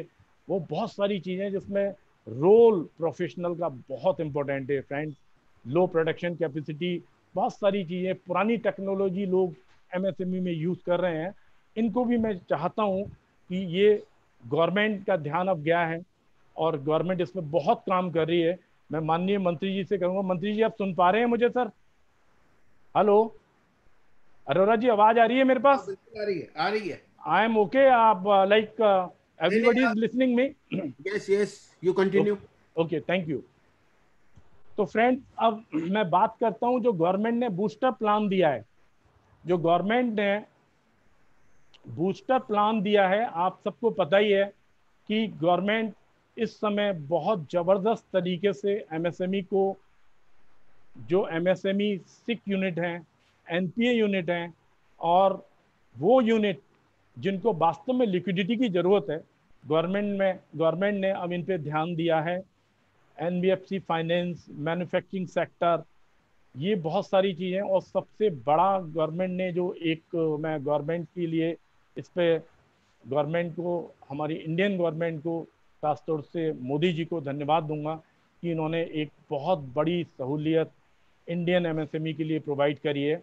वो की है 200 करोड़ तक की जो बिट थी, वो सिर्फ अब डोमेस्टिक इंडस्ट्रीज हमारी लगा पाएंगी, बाहर की कोई भी इंडस्ट्रीज, फॉरेन कोई भी इंडस्ट्री नहीं आएगी। बिट के लिए एक ये बहुत बड़ा वेलकम स्टेप है गवर्नमेंट का। मैं इस स्टेप का बहुत तहे दिल से गवर्नमेंट का स्वागत करता हूं दोस्तों। और ये जो स्टेप है, अगर हमने इसे अच्छी तरीके से इम्प्लीमेंट हो गया तो ये फैक्ट है 200 करोड़ तक के टर्नओवर वाले व्यापारी, मैं ये नहीं कह रहा कि एक्स को मिले, वाई को मिले या जेड को मिले, जिसकी क्वालिटी देश में अच्छी होगी उसको मिलेगा, लेकिन कम से कम हमारा जो पैसा है, जो हमारा प्रोडक्ट है, जो हमारे लाइक एम्प्लॉयमेंट है, वो देश के अंदर तो रहेंगे, वो पैसा हमारे व्यापारियों के लिए काम तो आएगा। ये एक बहुत वेलकम स्टेप है गवर्नमेंट का फ्रेंड्स। एक और मैं आपको पैकेज की बात करता हूं जो गवर्नमेंट ने रिलीफ पैकेज दिया है। हालांकि 20 लाख करोड़ का जो पैकेज दिया था गवर्नमेंट ने, उसमें से 3 लाख करोड़ एमएसएमई के लिए दिए हैं। और अब ये देखने वाली बात है कि गवर्नमेंट किस तरीके से इस पैसे को आगे और किस तरीके से एमएसएमई को फ़ायदा होगा, इस पे भी मैं दोस्तों आपसे चर्चा करना चाहूँगा। हालांकि गवर्नमेंट ने एक ही बात बोली है कि जो इंडस्ट्रीज जिनका टर्नओवर, जिन इंडस्ट्रीज 25 करोड़ तक जिन्होंने लोन लिया है, और जिनका टर्नओवर जो ऑलरेडी लोन जो 29/2/2020 तक जिनके पास ऑलरेडी लोन है, राइट, उनको इसका फैसिलिटीज मिलेगी। और टर्नओवर जिनका 100 करोड़ है, इसमें गवर्नमेंट ने कहा है कि आपको without any collateral, without any interest, मतलब इंटरेस्ट इन द सेंस कि वो इंटरेस्ट 1 साल के लिए अभी रीपेमेंट नहीं करनी पड़ेगी। 12 मंथ का मॉनिटोरियम दिया है। 4 साल के लिए गवर्नमेंट ने उन इंडस्ट्रीज को दिया है जो इंडस्ट्रीज अपने लिक्विडिटी के क्राइसिस में थी, अपनी इंडस्ट्रीज को क्राइसिस में बंद कर रही थी, प्रोडक्शन उनका नहीं हो रहा था। उन इंडस्ट्रीज को गवर्नमेंट ने एक सहूलियत दी है। इसमें दोस्तों 45 लाख यूनिट, गवर्नमेंट का अनुमान है कि 45 लाख यूनिट इससे फायदा होंगी। 100% credit guarantee cover to bank, मतलब 100% जो गारंटी है वो बैंक की। और गवर्नमेंट ने इस स्कीम को 31 अक्टूबर 2020 तक के लिए अभी चालू किया है। दोस्तों, इस स्कीम के बारे में आपको एक और 2 चीज़ें बता दूं। ये scheme first come first serve के बेसिस पे है। जब तक गवर्नमेंट के पास 3 लाख करोड़ रुपया है तब तक ही इसका फायदा होगा। अगर ये पैसा आप सोचते रहें कि नहीं बॉस 2 महीने बाद में अप्लाई कराऊंगा अपने क्लाइंट को, नो फ्रेंड्स, अगर आपके पास आपके क्लाइंट्स हैं जो इस एलिजिबिलिटी में आते हैं तो उनको आप अप्लाई कराइए। डोंट वेट कि मैं 3 महीने बाद, अरे उनसे आप फोन पे प्रोजेक्ट दीजिए, बॉस कितना पैसा आपको चाहिए। सेकंड, आपको एक बहुत इंपॉर्टेंट चीज़ बताना चाहूँगा मैं फ्रेंड्स, इसमें मेरे पास कुछ क्वेश्चन भी आए हैं, मैं वो भी कवर करता जा रहा हूँ अपने आंसर के थ्रू। कुछ लोगों ने मुझे जीएसटी के रजिस्ट्रेशन के बारे में भी कहा। इनमें मैं आपको बताऊंगा इसका बेनिफिट ओनली उन्हीं लोगों को मिलेगा जिसका ऑलरेडी जीएसटी में रजिस्ट्रेशन है, सारे एमएसएमई स्कीम्स का, पहली चीज। दूसरी चीज ये है कि अगर आपकी बैलेंस शीट में वो आउटस्टैंडिंग पेमेंट दिखना चाहिए, ऐसा ना हो कि आप बैंक के पास पहुंच जाए, साहब मैंने तो लोन लिया था, पता लगा वो बाद में लोन आपने पर्सनल लेवल पे लिया था या अपने व्हीकल पे लिया था, वो एलिजिबल नहीं होगा। उनके सारे प्रपोजल कैंसिल हो रहे हैं। कुछ लोगों ने ये करा था जल्दीबाजी में, वो सारे प्रपोजल कैंसिल हो गए। इसलिए इस क्राइटेरिया, इस एलिजिबिलिटी को आपको दोस्तों ध्यान रखना है, जिससे आप अपने क्लाइंट को एक सही डायरेक्शन दे पाए। सेकंड दोस्तों, एक और बहुत इंपॉर्टेंट और जिसे कहूँगा वेलकम स्टेप गवर्नमेंट ने रिलीफ दिया है, जो 20,000 करोड़ डेप्ट स्ट्रेस एमएसएमई को दिया है। एनपीए के कगार पे थी, मैं एनपीए के कगार पे बात कर रहा हूँ, जिसकी मैंने अभी आपको एक एग्जाम्पल दिया। मैंने अभी रिसेंटली 4 या 5 कंपनियों की ये स्ट्रक्चरिंग की है, उनके साथ इतना अन्याय हुआ है फ्रेंड्स, अगर मैं आपको अभी यहाँ बताना नहीं उचित समझता, क्योंकि it is not a platform जिसमें we will talk to you, but कुछ इनोसेंट बिजनेस पर्सन थे, उनको एनबीएफसी, नॉन एनबीएफसी जो बैंक्स हैं, लाइक बहुत सारी बैंक हैं, उन्होंने हाई रेट पे लोन देके उनकी 25-30 करोड़ की प्रॉपर्टी कोलेटरल के रूप में रखी है और उन्होंने 4-4, 5-5 करोड़ रुपया लोन ले रखा है। अब प्रॉब्लम क्या है, सिस्टम रुका हुआ है, वो अपनी इंस्टॉलमेंट पे नहीं कर पा रहे हैं, तो वो आगे कैसे बढ़े? आप मुझे बताइए, वो आगे कैसे बढ़े, किस तरीके से वो अपने सिस्टम को आगे करें? उस पर उन्होंने इतने नोटिस दे डाले हैं कि उन्होंने अपने बिजनेस शट डाउन कर दिए। उनके लिए गवर्नमेंट ने बहुत वेलकम स्टेप निकाला है। कम से कम वो इंडस्ट्री दोबारा से रिवाइव कर सकती है, और वो बड़ी बड़ी इंडस्ट्रीज हैं, बड़ी इंडस्ट्रीज, शूज इंडस्ट्रीज हैं, जो दोबारा से, क्योंकि उनके पास इंफ्रास्ट्रक्चर है ही है, मशीनरी उनके पास है ही है, सिर्फ उनको थोड़ी सी लिक्विडिटी की जरूरत है, और वो लिक्विडिटी फ्लोटल फ्री है, क्योंकि ऑलरेडी इतना पैसा, इतनी बड़ी फ्लोटल उनकी ऑलरेडी रखी हुई है। फ्रेंड्स, ये एक ऐसा टाइम है जिसमें प्रोफेशनल का रोल बहुत इंपॉर्टेंट है। गवर्नमेंट स्कीमें अनाउंस करती है, लेकिन फैक्ट ये है कि क्रिएटिव और इम्प्लीमेंट हमें ही कराना पड़ता है अपने क्लाइंट्स को, क्योंकि क्लाइंट आप ही के पास आएगा कि मैं क्या करूं। जैसे मैंने आपको पहले बताया कि जितना अंदरूनी बातें आप क्लाइंट्स की जानते हैं, उतना कोई नहीं जानता है। इन्वेंटेशन बहुत हुआ है, बहुत सारे स्कीम्स आई हैं, लेकिन हमें बताना है। एक और फ्रेंड्स, गवर्नमेंट ने 50,000 equity influence MSME through fund of fund एक नया एक क्रिएट कर दिया। जैसे आपने देखा होगा, एक म्यूचुअल फंड होता है, म्यूचुअल फंड के ऊपर एक एक्सपर्ट बैठा रहता है, एक फंड उन्होंने क्रिएट कर दिया है, वो उन यूनिट के लिए है। गवर्नमेंट ने उनको, हालांकि गवर्नमेंट पे इसका बहुत ज़्यादा इफेक्ट नहीं पड़ेगा, लेकिन उन यूनिट को एक मदर फंड और डॉटर फंड के नाम से एक फंड क्रिएट कर दिया है, जिसमें वो यूनिट भी आएंगी जिनको जबरदस्त शॉर्टेज है इक्विटी की, और उनका फंक्शन है और वो काम कर रही हैं। बट एक और बात बताना चाहूँगा फ्रेंड्स, ये जो स्कीम गवर्नमेंट ने दी है, इसमें 29 फरवरी तक आपने ऑलरेडी 25 करोड़ या 4 करोड़ या 5 करोड़ लोन लिया होगा, वही एलिजिबल हैं। आप अगर कहेंगे नहीं साहब मुझे पैसा चाहिए, मेरी इंडस्ट्रीज क्राइसिस में, उनको नहीं मिलेगा। 20% का एडिशनल बेनिफिट उन कंपनीज को ही मिलेगा। ठीक है फ्रेंड्स, अगर आप लोगों को एक, मैं आपको नई चीज और डिफाइन करना चाहूँगा, हालांकि डेफिनेशन एमएसएमई की चेंज हो गई है फ्रेंड्स। एंड हेलो, आप बोलते रहिए। मंत्री जी को फोन कर दूं, मंत्री जी का फोन आ रहा था मेरे पास, मंत्री जी को। हाँ, मैं हूँ। अच्छा है सर, ठीक है, सॉरी, आप सुन रहे हैं? मुझे लगा सर एक, ओके, तो मंत्री जी मैं नहीं, मैं सुन रहा हूँ, पूरी बड़े ध्यान पूर्वक सुन रहा हूँ मैं। Thank you very much sir, क्योंकि मन लगा करके, मन, दिल और दिमाग लगा करके सुन रहा हूँ। Thank you sir. मैं मेरी आवाज सही आ रही है सर? कहीं आवाज में लाइक एकदम बढ़िया, क्योंकि कुछ लोग मुझे चैट करके लिख रहे हैं आवाज में। एनीवे, चलो सर, एक न्यू डेफिनेशन की मैं बात कर रहा हूँ। Definition of MSME will be revise, investment level will be revise update. आपको पता है दोस्तों, ये बहुत लंबे टाइम से डिमांड थी, और हमारे मंत्री जी ने भी काफ़ी टाइम से, मंत्री जी ने बहुत बड़ा रोल इसमें प्ले किया है एमएसएमई सेक्टर में, जो मैंने आपको पहले भी बताया था कि पूरे उत्तर प्रदेश में सबसे ज़्यादा एमएसएमई उत्तर प्रदेश के अंदर हैं, अगर हम एमएसएमई की बात करते हैं। और एक ये न्यू जो डेफिनेशन एमएसएमई की निकल के आई है फ्रेंड, ये एक बहुत अच्छा स्टेप है गवर्नमेंट का। इसमें उन्होंने, जो मैं आपको एक छोटे से चार्ट से समझाना चाहूँगा फ्रेंड, ये एक बहुत इंपॉर्टेंट रोल है। इसमें हमारे पास और वो वाली इंडस्ट्रीज आ जाएंगी जो इंडस्ट्रीज हम पहले नहीं कवर कर पाते थे। इसमें इन्होंने इन्वेस्टमेंट बढ़ाया है।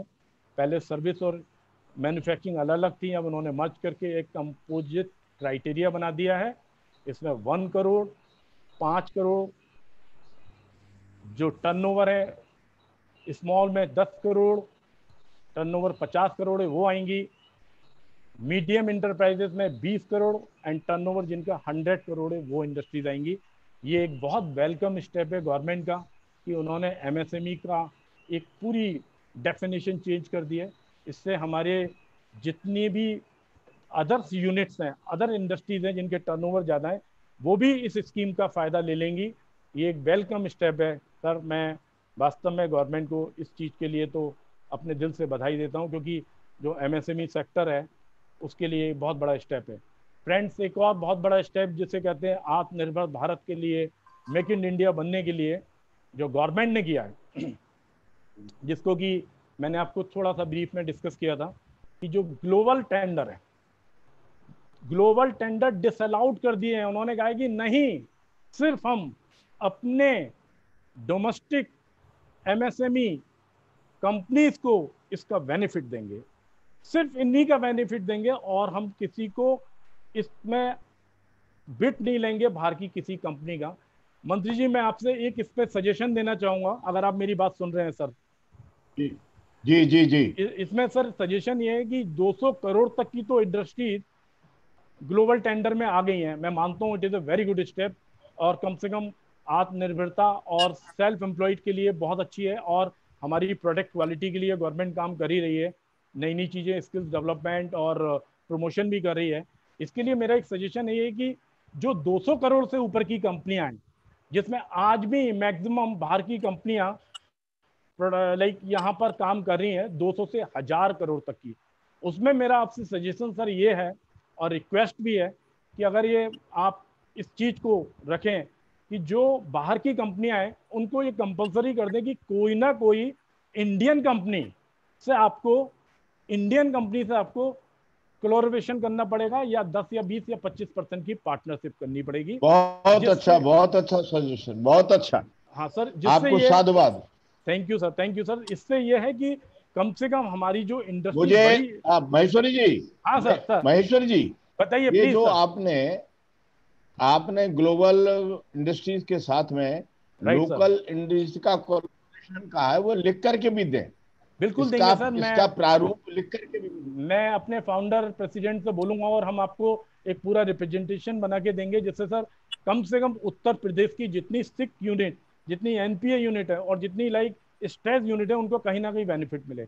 दूसरा सर ये था कि ठीक बात है ना, ये सर मैं आपको इसलिए बताना चाह रहा हूँ क्योंकि ये एक्चुअल में प्रैक्टिकल प्रॉब्लम है मेरी सर। एक्चुअल में जो डिस्कशन है आज का, ये पूरा प्रैक्टिकल एस्पेक्ट पे है। मैं कहीं कोई किताबी बात नहीं कर रहा, ना मैं कहीं किसी एक्ट पे जा रहा हूँ। आई एम टॉकिंग अबाउट जो मैं आज के टाइम में अपने क्लाइंट्स का, और मेरे प्रोफेशनल फ्रेंड्स भी इसी टाइप की प्रॉब्लम फेस कर रहे होंगे, मुझे ऐसा लगता है, इसलिए मैं आपसे ये सारी चीजें डिस्कस कर रहा हूँ सर। एक और अदर इंटरवेंशन बहुत अच्छा इंपॉर्टेंट पॉइंट है जो गवर्नमेंट ने स्टार्ट किया है फ्रेंड्स।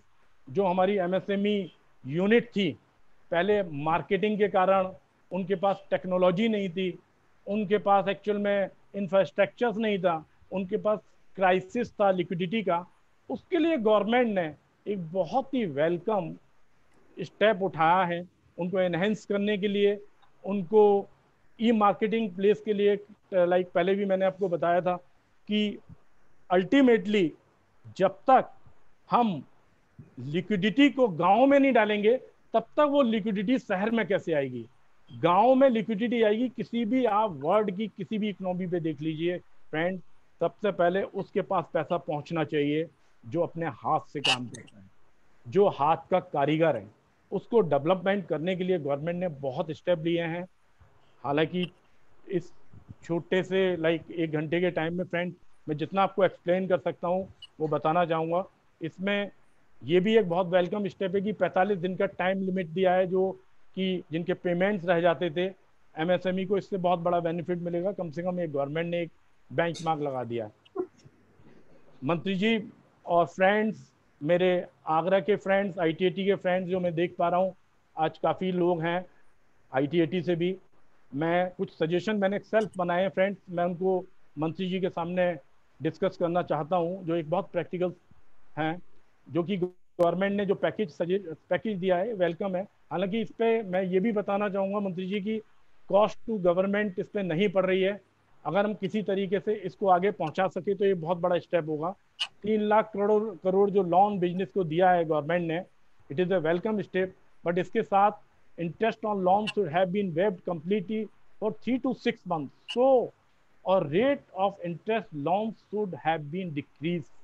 मंत्री जी ये जरूरी है क्योंकि ऑलरेडी वैसी इंडस्ट्रीज इस 2-3 महीने से सारा लॉकडाउन है, प्रोडक्शन है नहीं, तो वो कहाँ से इस पर एकदम ब्याज दे पाएंगी। तो इसको जो पैसा जो जिनको मिल रहा है उसका चाहते हैं कि 3 से 6 महीने कुछ टाइम के लिए या तो वेव किया जाए या उनको कुछ बहुत कम रेट पर उनसे इंटरेस्ट चार्ज किया जाए।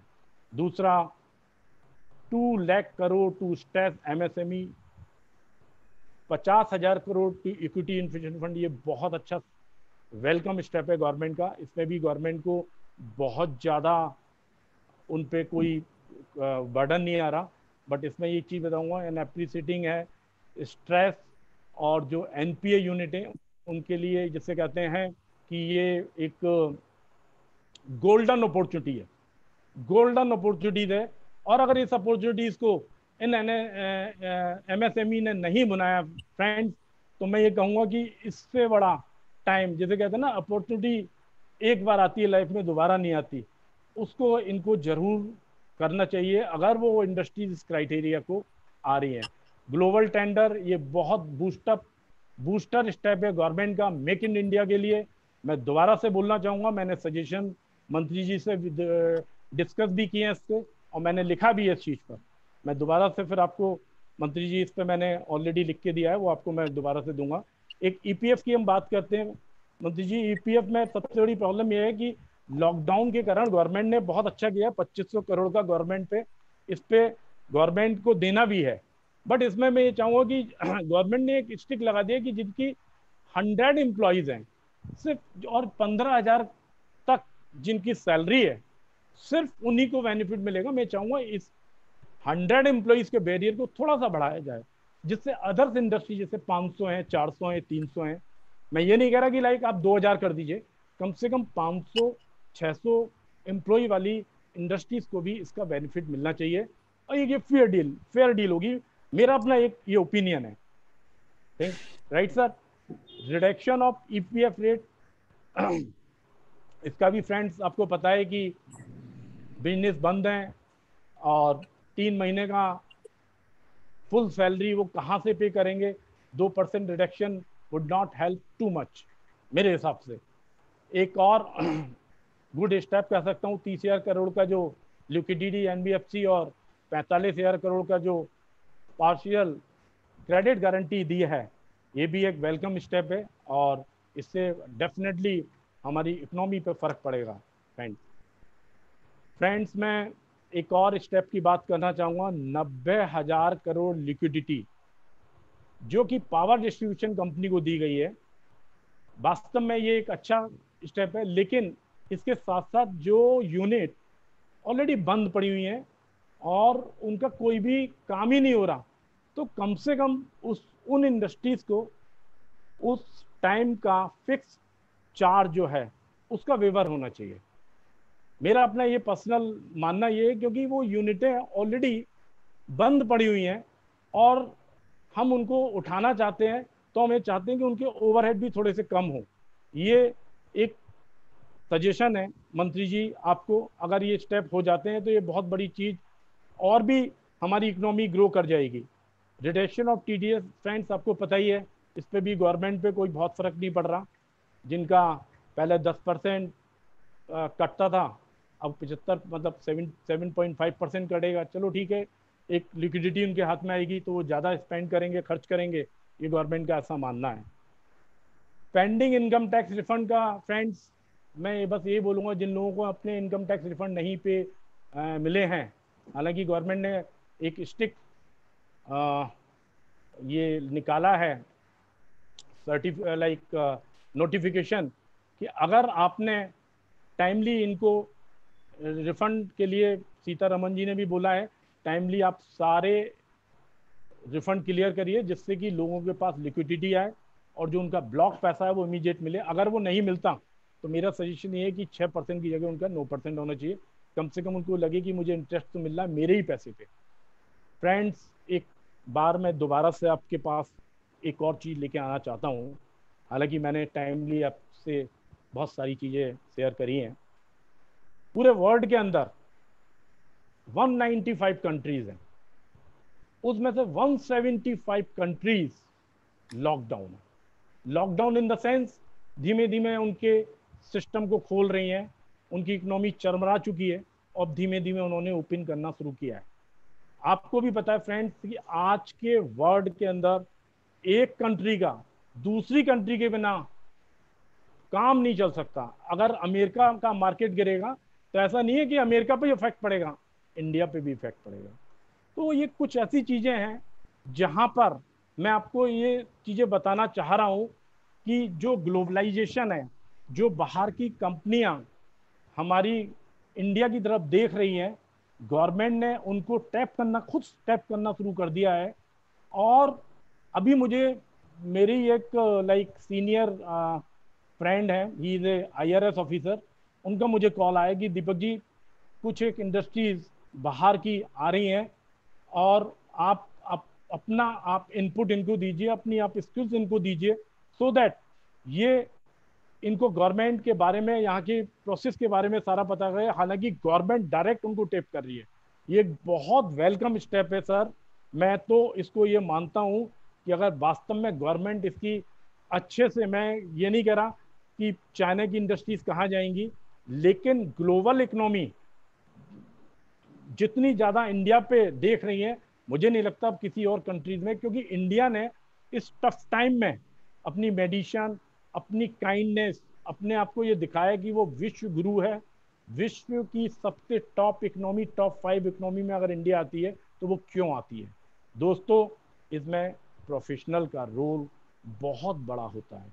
किसी भी इम्प्लीमेंट, किसी भी स्कीम के लिए अगर प्रोफेशनल बात नहीं करे, मोदी जी खुद कहते हैं, सेल्फ लाइन की बात करते हैं, वो खुद चाहते हैं कि प्रोफेशनल आगे आए, किसी तरीके से इस देश की इकोनॉमी को आगे लेके जाएं, क्योंकि ये क्राइसिस टाइम है फ्रेंड। प्रोफेशनल प्ले की role of development and promotion of MSME sector, जो मैं पहले से आपसे बात कर रहा हूँ। MSME will create new horizon for professional in MSME sector, friends. Professional can guide small and medium enterprises. Professional increasing the capacity building, क्योंकि मैं बार बार आपसे फ्रेंड्स यही बात बोलना चाह रहा हूँ कि अपने क्लाइंट का, अपने बिजनेस मैन का, अपने पार्टनर का, आपको जितनी अंदर की बात है आपको पता है, वो गवर्नमेंट इमीडिएटली नहीं पता लगा सकती। आप उनको राइट डायरेक्शन दीजिए, राइट प्लेटफॉर्म दीजिए, जिससे वो इस पेंडेमिक टाइम में, इस क्राइसिस टाइम में, इस चैलेंज को एज ए अपॉर्चुनिटी में कन्वर्ट करे। फ्रेंड्स, ये मैं आप लोगों को बताना चाहता हूँ। Professional are pillar to promote and maintain clarity and accountability economical aspect of the country. Friends, ये मैंने बहुत सारी आपसे चीज़ें डिस्कस करी हैं इन टॉपिक्स में। हालांकि ये सब प्रैक्टिकल बातें हैं जिनको मैं आपसे टाइम टू टाइम शेयर कर रहा हूँ, और इकोनॉमिकल इशू ऐसे इशूज़ हैं जिनको हमें और आपको बताना है, और हम एक एज ए कंसल्टेंट की तरह अगर हम लोगों ने काम किया तो कोई बड़ी बात नहीं है कि हम इस क्राइसिस टाइम को बहुत अच्छे से निकालते ले जाएंगे। मंत्री जी, मैं आपको बताना चाहूँगा। दीपक जी, हाँ दीपक जी, प्रदीप जी आपसे कोई क्वेरी कर रहे हैं। Yes yes Pradeep ji. जी thank you good afternoon sir नमस्कार, साधु भाव नमन। मैंने आपका नाम पहले लिया था। नहीं thank you so kind of, I am grateful. Actually यार थोड़ा वीडियो प्रॉब्लम हो गई, मेरे को लगता है कैमरे में there some problem. Right sir. सबसे पहले तो मैं आप सब लोगों का बहुत आभारी हूँ कि जिस तरह आप लोगों ने ये वेबिनार सक्सेसफुली और इफेक्टिवली एफिशिएंटली कंडक्ट करवाए हैं। इससे हमारी सारी फ्रेटर्निटी, बिजनेस क्लास और सब लोगों को बहुत लाभ हुआ है। पहला तो ये था। और आज का टॉपिक दीपक जी, आपने जिस तरह बड़ा कॉम्प्लिकेटेड टॉपिक था, आपने बड़े अच्छे शब्दों में उसको समझाया है, उसके लिए आपका साधुवाद। अच्छा, मैं बस खाली इतना कहना चाहता हूँ, अभी मेरी माननीय मंत्री जी से करीब 3-4 दिन पहले चर्चा हुई थी टेलीफोन पर। दैट टाइम ही was in Lucknow and we are going to meet very soon. देखिए, मेरा क्या कहना है कि आप देखिए, इससे अच्छा मौका हमारे देश को नहीं मिल सकता है, हम लोगों को नहीं मिल सकता है कि जैसे चाइना की तमाम जॉब वर्क है और छोटे छोटी इंडस्ट्रीज हैं, अगर हम चाहे तो माननीय मोदी जी, योगी जी और उदय भान जी जैसे जो हमारे नेतृत्व में हम लोग यहाँ पे कॉटेज इंडस्ट्री को डेवलप कर सकते हैं। जैसे मैं आपको एक फॉर एग्जांपल बताऊं, मैंने 30-40 चीजें सोची थी, उसमें से एक बताता हूँ। जैसे मैनपुरी में प्याज, ये आपका लहसुन बहुत होता है घरोर के अंदर, तो हमें क्या करना चाहिए कि वहां पे छोटी इंडस्ट्री मशीन्स ऐसी लगानी चाहिए जो कि बाकी वर्ल्ड की बहुत सी कंट्रीज में है। और हमको देखना चाहिए कि चाइना इसमें क्या करता है। जैसे वो क्या करता है कि लहसुन का प्रोसेस करके मशीन करीब 2,75,000 रुपए की कुल आती है, और उसको करके उसमें से लहसुन के पील ऑफ करके उसको निकाल करके और उसको ऑर्गेनिक करके पूरे वर्ल्ड में मेडिसिनल पर्पस के लिए और पर्पस के लिए एक्सपोर्ट करता है। तो वी शुड एंश्योर कि हमारे छोटे तरीके, हमारे देश की 85% जो पॉपुलेशन वो एग्रीकल्चरिस्ट है। अगर हम ये छोटी छोटी इंडस्ट्रीज ऐसी लगा ले, जैसे नासिक के पास अंगूर होता है, वहां अंगूर से किशमिश बनने की मशीन मुश्किल से 2.25 लाख की आती है, काजू के प्रोसेसिंग मशीन 2.5-3 लाख रुपए की आती है। तो we should try to make the people self sufficient, और जैसे आत्मनिर्भरता की बात हमारे माननीय मोदी जी ने कही है वो हो जाए। दूसरा, मैंने माननीय मंत्री जी से ये अर्ज करा था कि हमारे अनफॉर्चुनेटली आगरा में बहुत अच्छे एजुकेशनल इंस्टीट्यूट हैं। आगरा का कभी भी इंडस्ट्रियल डेवलपमेंट ताजमहल की TTZ की प्रॉब्लम और रिस्ट्रिक्शंस ऑफ पोल्यूशन की वजह से नहीं हो पाया है। तो मैंने कहा था इनसे कि जैसे बेंगलोर और हैदराबाद के अंदर सॉफ्टवेयर इंडस्ट्री है, हम लोग उसको आगरा में क्यों न लगाए। और उसके लिए जगह भी मैंने बताई कि ये जो हमारा एक्सप्रेस हाईवे है, इसकी दोनों तरफ बहुत जमीन पड़ी हुई है, यहाँ पे हम सॉफ्टवेयर इंडस्ट्री लगाएंगे, ताजमहल का पोल्यूशन का भी प्रॉब्लम नहीं आएगा और हमारे बहुत से लोगों को जॉब अपॉर्चुनिटी मिलेगी। और आगरा के नाम से मैं वर्ल्ड वाइड टूर करता हूँ, तो मैंने देखा कि आगरा के नाम से बहुत लोग प्रभावित हो जाते हैं। तो मैं अभी बाकी तो उदय भान जी से करूंगा, और जो मैं प्रेसिडेंट साहब से ये प्रार्थना करता हूँ हर चीज से कि जब आप अपना सजेशन भेजे तो मैं भी एक अपना नोट बना के दूंगा, उसमें से आपको गुड़ बातें अगर कुछ नजर आए तो उसको इंक्लूड कर लीजिएगा। मैं बहुत आप लोगों का आभारी हूँ। बिल्कुल प्रदीप जी, मैं आपकी एक जो आपने बहुत अच्छी बात करी है, जो मैं अपने इस पर्टिकुलर जैसे कहते हैं स्पीच में मिस कर गया था, जो मेरे एजेंडे में थी आज के बोलने की। मैं अभी आपको एक चीज बताना चाहूंगा, जो क्लस्टर की मैं बात करना चाह रहा था। आपने देखा होगा कि आगरा में भी एक पेठा क्लस्टर था, है मतलब ऑलरेडी, राइट। और भी अलग अलग यूपी की अलग अलग जगह पर क्लस्टर बने हुए हैं, लेकिन वो क्लस्टरों की हालत उसको रीबिल्ट और दोबारा से उसको करने की है। मंत्री जी के सामने मैं ये रखूंगा, अभी मेरे अपने लाइक उपकास के जनरल सेक्रेटरी जी से बात हो रही थी, तो बता रहे थे कि हमारे यहाँ आंवला बहुत होता है। आंवला का अगर हम वहाँ पर क्लस्टर बनाए, प्रतापगढ़ वगैरह एरिया में वहाँ मिठाइयाँ बनती हैं, तो एक गवर्नमेंट के लिए बहुत बड़ा साधन होगा एम्प्लॉयमेंट का। हर्ष जी से मेरी बात हुई, उन्होंने कहा है कि हापुड़ में स्टील की इंडस्ट्रीज हैं जो कि अनऑर्गेनाइज चल रही हैं, और आगरा का 50% आदमी आज भी स्टील वहाँ से खरीद के लेके आता है। तो ऐसी मंत्री जी अगर ऐसी जगह पर जहाँ की अपनी अपनी विशेषताएं हैं, वहाँ पर अगर हम क्लस्टर डेवलप करके काम करें तो ये एक बहुत बड़ा चीज होगा। बस ये मैं आपसे बताना चाहता हूँ। मैं अब चाहूँगा माननीय मंत्री जी एड्रेस करें अपने हमारे इस सेमिनार को। और मैं हरजीत से बोलना चाहूँगा कि अगर वैसे मैं सर मेरे पास कुछ क्वेश्चन आए हैं, मैं आप कहें तो 5 मिनट में मैं फिनिश कर दूं इनको। इफ यू नहीं, पहले मंत्री जी का पहले रिप्लाई आने दीजिए। हाँ करिए करिए करिए, आनंद आ रहा है, करिए। मैं करूं सर? हाँ मैं हाँ, सर मेरे पास जो अभी क्वेश्चन आए हैं मंत्री जी, मैं उससे बताता हूँ। एक मेरे ही पार्टिसिपेंट ने बात करी है, whether loan only to MSME. मैं फ्रेंड्स आपको ये बताना चाहूंगा कि ये जो लोन है वो एमएसएमई के अलावा पीएमएमवाई मुद्रा जो योजना और अदर बिजनेस एंटिटी में भी ट्रेडिंग कंसर्न के लिए भी एलिजिबल है। एक क्वेश्चन मेरे को मिला है, whether company will get this loan और not. Yes, all partnership proprietorship registered company trust and LLP can avail this loan। उनको लिए भी ये फैसिलिटीज है। एक क्वेश्चन मेरे को सुनीता जी ने पूछा है, सुनीता जी का ये शायद, हाँ, what are the basic criteria to avail loan. ये जो मैंने आपको बताया कि लोन आउटस्टैंडिंग 29/2/2020 तक अगर आपकी 25 करोड़ तक किसी भी इंडस्ट्रीज की है, भले 4 करोड़ हो 5 करोड़ हो, वो एलिजिबल है, लेकिन उनका टर्नओवर 100 करोड़ से ऊपर नहीं होना चाहिए। उनको ही गवर्नमेंट ने कोलेटरल और ये सारी चीजें दी हैं। एक और क्वेश्चन है, मेरा नाम याद नहीं आ रहा। 30 करोड़ से 100 करोड़ तक। हाँ, 25 करोड़ से 100 करोड़ तक। 25 करोड़ तो सर जिनका लोन है और 100 करोड़ जिनका टर्नओवर है। ठीक, समझ में आ गया। हाँ, इसको सर एक मिनट देखना किसका क्वेश्चन है ये वाला। एक और क्वेश्चन है आगे। मनोज शर्मा आपका एक सेकेंड सर, एक क्वेश्चन और बहुत इंपॉर्टेंट हॉट क्वेश्चन था। हाँ, यस, एक क्वेश्चन और आया है, ये mister Manu, which loan covered in 25 crore. Friends, में I already discuss this point. All term loan, CC loan which are fund based and which are part of the balance sheet will be covered for this purpose. मतलब आपकी balance sheet का वो part होना चाहिए, भले वो CC हो, all term हो, ये सारी। If loan is of balance sheet it will not cover in this. अगर वो बैलेंस शीट में नहीं है तो वो ये लोन नहीं आएगा।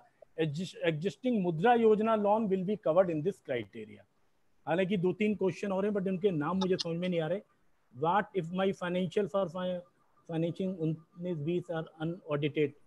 यस, अगर आपने ऑडिट नहीं भी कराया है तो सेल्फ डिक्लेरेशन आप बैंक को दे सकते हैं, उस पर भी बैंक आपका प्रपोजल कंसीडर कर सकती है।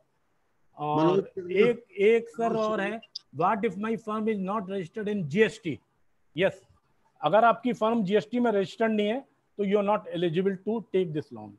यस, मनोज शर्मा जी प्लीज कुछ पूछना चाह रहे हैं तो बात करिए प्लीज। अनम्यूट कीजिए मनोज जी। मनोज जी।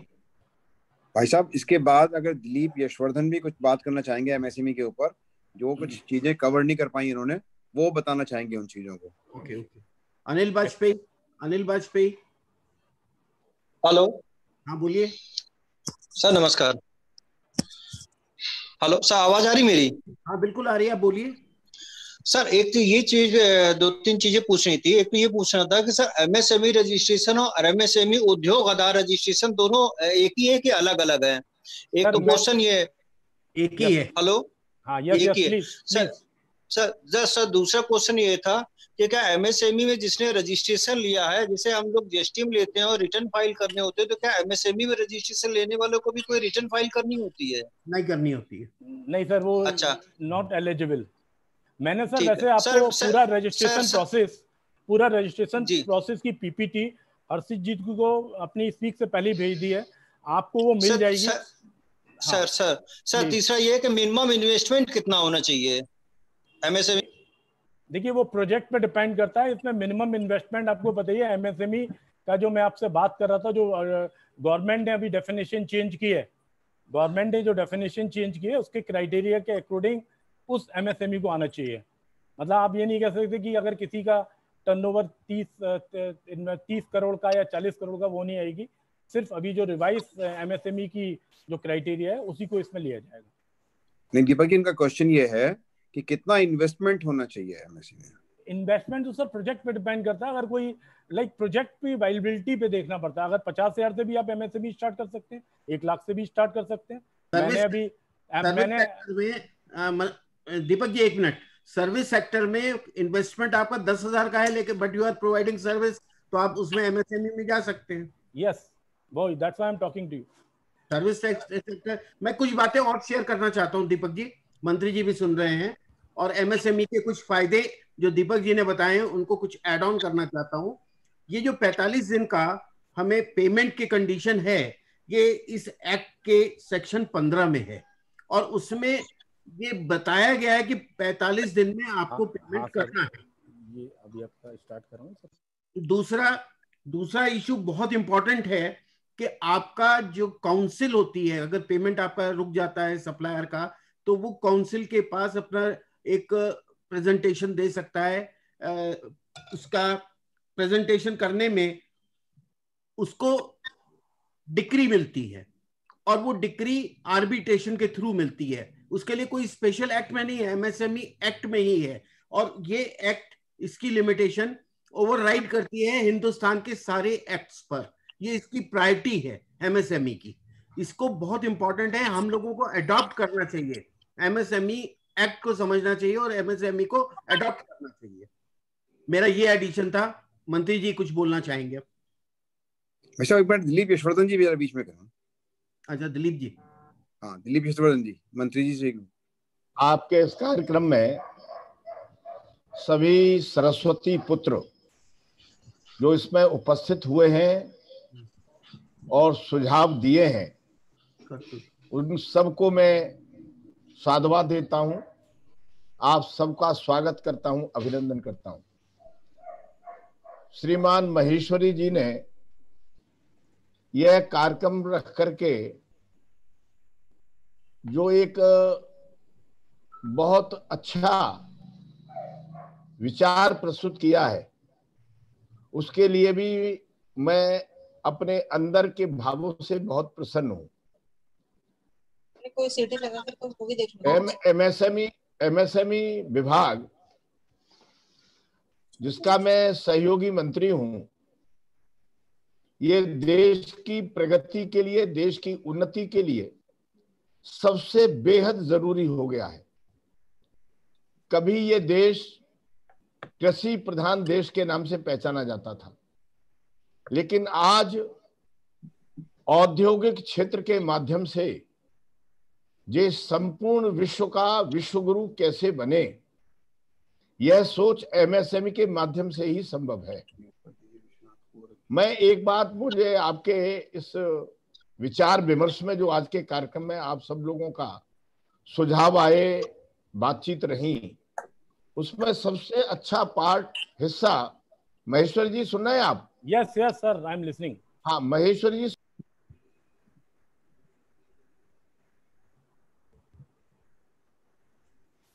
आज वॉइस ब्रेक हो रही है सर। नहीं, आपका अनम्यूट हो गया है सर, अनम्यूट हो गया है सर आपका। नहीं, अनम्यूट नहीं, म्यूट हो गया है। हाँ, वो अनम्यूट कर दीजिए उसे सर। मंत्री जी, उसे म्यूट कर दीजिए अपना। यस, अब हाँ जी, हाँ जी, आ गया। हाँ, आ गया। हाँ, मैं केवल ये कहना चाह रहा था कि आज सबसे बड़ी मुझे जो प्रसन्नता हुई है इस डिस्कशन में हुई है कि गांव का नौजवान जो आर्थिक बाजार है, जब तक आर्थिक बाजार गांव में और गांव की गली में नहीं बनेगा, गांव में पैसे का उत्पाद नहीं होगा, गांव में पैसे की लिक्विडिटी नहीं आएगी, और वह देश के खजाने से नहीं जुड़ेगा, जब तक देश की संपन्नता का विचार करना बड़ी मुश्किल, टेढ़ी खीर हो जाएगा। तो ये सबसे बड़ा विचार हम लोगों को होना चाहिए कि माइक्रो एमएसएमई में जो माइक्रो पार्ट है, जो हमारे परंपरागत कुटीर उद्योग थे, गांव में रहने वाले, गांव में काम करने वाले, अपने हाथ से ज्वेलरी बनाने वाले, कढ़ाई बनाने वाले, पत्थर का काम करने वाले, लोहे के लोहार, लकड़ी के कारीगर, ये जब तक अपनी जो उस हुनर को गांव से लेकर के शहर तक और शहर से ले जाकर के प्रदेश तक और प्रदेश से लेकर देश तक, और देश का हुनर जब तक पूरे विश्व में नहीं बोलेगा, जब तक देश की आर्थिक स्थिति का विचार करना हमारे और आपके लिए सबसे ज्यादा कठिन हो जाएगा। उत्तर प्रदेश सरकार ने, भारतवर्ष के प्रधानमंत्री आदरणीय श्रीमान नरेंद्र जी मोदी ने, प्रसन्नता की बात यह है कि देश की प्रगति, देश का भविष्य एमएसएमई की प्लेटफॉर्म पर लाकर के खड़ा कर दिया है। एमएसएमई से जो विशेषज्ञ लोग हैं, जिनमें आपका हिस्सा, बहुत बड़ा हिस्सा आएगा, मेरा आपसे गुजारिश है, आप विद्वान हैं, सरस्वती पुत्र हैं और तकनीकी भाषा को बहुत अच्छी तरीके से जानते हैं। मुश्किल क्या है कि गांव का रहने वाला नौजवान, जिसके अंदर हौसला है, जिसके अंदर काम करने की शक्ति है, जो अपने भविष्य में खड़ा होने का सपना देख रहा है, लेकिन उसको तकनीकी जानकारी नहीं है। बैंक से उसको कहाँ लाभ मिलेगा, कैसे मिलेगा, मिलने के लिए उसको क्या करना पड़ेगा, वह कौन से माइक्रो से मीडियम में कैसे, स्मॉल में कैसे आ सकता है, स्मॉल वाला मीडियम में कैसे प्रवेश कर सकता है, कहाँ कहाँ उसको रुकावट आती है, इन सब के लिए आप सब लोग विद्वान पुरुष जो आज इस कार्यक्रम में जिन्होंने हिस्सेदारी की, वो बखूबी। मैं आप सबको साधुवाद और धन्यवाद देते हुए, देखिए मैं आगरा का रहने वाला हूँ, आगरा में पैदा हुआ, आगरा में बड़ा हुआ और आगरा में ही बूढ़ा होने जा रहा हूँ। अभी हुआ नहीं हूँ, गलतफहमी मत पालना, लेकिन होने जा रहा हूँ।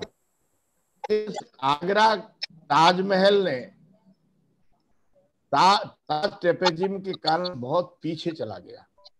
माइक्रो से लेकर के हम कैसे उसको आगे बढ़ा सकते हैं और कैसे के लिए सबसे बड़ा साधन माइक्रो है, जो छोटा छोटा काम है, जो 1 लाख की पूंजी से शुरू हो सकता है, 10 लाख की पूंजी से शुरू हो सकता है, और यहां तक है कि वो 20 और 25 हजार रुपए से भी शुरुआत की जा सकती है। वो माइक्रो है।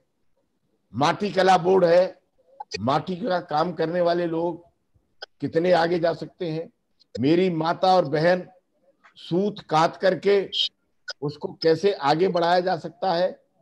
अभी एक नई बीमारी के कारण, विश्वव्यापी के कारण ये मास्क आ गया, घर घर मास्क बन करके, अब इसकी पूर्ति हमेशा चलेगी। जो समझदार लोग हैं वो मास्क का प्रयोग अपने जीवन के आचरण में ढालेंगे।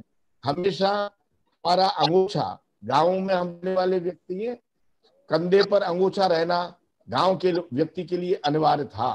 किसी से बात करता था, अंगूठा मुंह पर रख करके जाता था। अंगूठा रुमाल में बना, रुमाल नैपकिन में बदला, नैपकिन कूड़ेदान में गया, लेकिन वह अपने शरीर के साथ जुड़ना उसका बंद हो गया। मास्क ने फिर से शुरू किया है। अंगूठा की चाल कितनी तीव्र, कितनी बढ़िया, कितनी दुगनी और तिगुनी चले। हम लोग अपने स्वास्थ्य का ध्यान रखते हुए, अभी बात लहसुन की आई, घिरोर की बात, अभी आंवला की आई, बात अभी ज्वेलरी की आई, बात अभी पत्थर से काम करने वाले की आई, बात अभी फूड इंडस्ट्रीज की आई। देखिए देश में फूड इंडस्ट्रीज भी अपना बहुत बड़ा दखल रखती है, और जब तक ये सृष्टि रहेगी फूड इंडस्ट्रीज का स्वरूप हमेशा बना रहेगा। शुद्ध खाने को कैसे मिले, खाने का सामान कहाँ कहाँ किस प्रकार का बने, ये फूड इंडस्ट्री को भी कैसे हम खड़ा किया जा सके, इन सब पर विचार करने के लिए आप सब विद्वानों की, सरस्वती पुत्रों की आवश्यकता है। मैं आपको विश्वास दिलाता हूं, एमएसएमई विभाग का सहयोगी मंत्री होने के नाते आप सुझाव देते रहे। मैं विश्वास दिलाता हूं आपके सभी सुझावों का आदर करूंगा, सभी सुझावों का सत्कार करूंगा, और सुझाव जिनको मनन किया जा सकता है, जिनका चिंतन किया जा सकता है, आप सबके साथ कंधे से कंधा मिला करके मनन और चिंतन करके जहां उचित जगह पर पहुंचाया जा सकता है, जहां मेरे द्वारा उन सुझावों की जिन पर हमने और आपने मनन चिंतन किया है, उसकी वकालत किस जगह पर की जा सकती है, उस पर कोई कोर कसर नहीं रखी जाएगी। अच्छी बात यह है कि प्रदेश के मुख्यमंत्री एक जिला एक उत्पाद के नाम से उन्होंने एमएसएमई की शुरुआत की है। मैं इसको और थोड़ा सा एक स्वरूप दे रहा हूं। जिस तरह से एक जिला एक उत्पाद है, वैसे ही एक गांव एक उत्पाद, एक ब्लॉक एक उत्पाद, एक न्याय पंचायत एक उत्पाद। ऐसे ऐसे गांव हैं, जैसे अभी सादाबाद में बिसावर गांव है। बिसावर में बच्चा बच्चा ज्वेलरी का काम करता है। सारी माता और बहनें और बेटियां और किसान सब उस पर लगे हुए हैं। हमारे आगरा में खेरागढ़ तहसील में बीसलपुर है, वहां पत्थर के बड़े बड़े मीनाकारी पच्चीकारी है। हमारी गड़सानी गांव है, वहां जूती बनती है जो जयपुर के नाम से बनती है, जयपुर में बिकती है। हमारी फतेहपुर सीकरी है, वहां एक से एक गलीचा दरी बनती है। हमारा दूरा है। देखिए, संपूर्ण भारत में जहां भी पत्थर का हाथी बना, वो फतेहपुर सीकरी के किसान ने, कारीगर ने, श्रमिक ने बना करके तैयार किया। तो जहां जहां जो जो गांव, जिन गांवों में प्रसिद्धि पाई है, उन गांव में भी एमएसएमई के माध्यम से काम खड़ा किया जा सके, व्यक्ति के हाथ में कैसे रोजगार जा सके, कैसे वो संपन्न बन सके और कैसे वो बैंक से लाभ उठा सके। मैं एमएसएमई का मंत्री हूं, ये अलग बात, लेकिन मैं एक छोटा सा व्यापारिक प्रतिष्ठान भी चलाता हूं। मुझे बैंक के व्यवहार के बारे में और बैंक के काम करने के तौर और तरीके का भी ज्ञान है।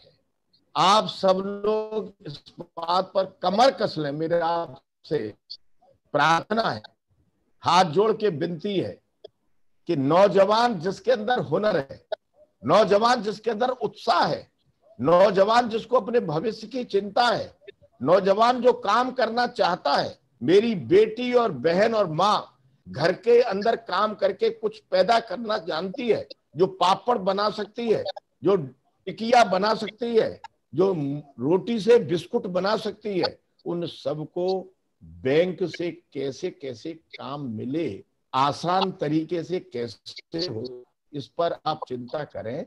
मैं भी आप सबका, मुझे आप जो इसमें विशेषज्ञ हैं, जो बैंक से सहायता करा सकते हैं, नौजवानों को मार्गदर्शन दे सकते हैं, आप भी अपने पत्र के माध्यम से, मोबाइल के माध्यम से, प्रचार के माध्यम से। अभी माननीय मोदी जी ने कहा, वो लोकल के बाद एक शब्द कहा उन्होंने, वोकल।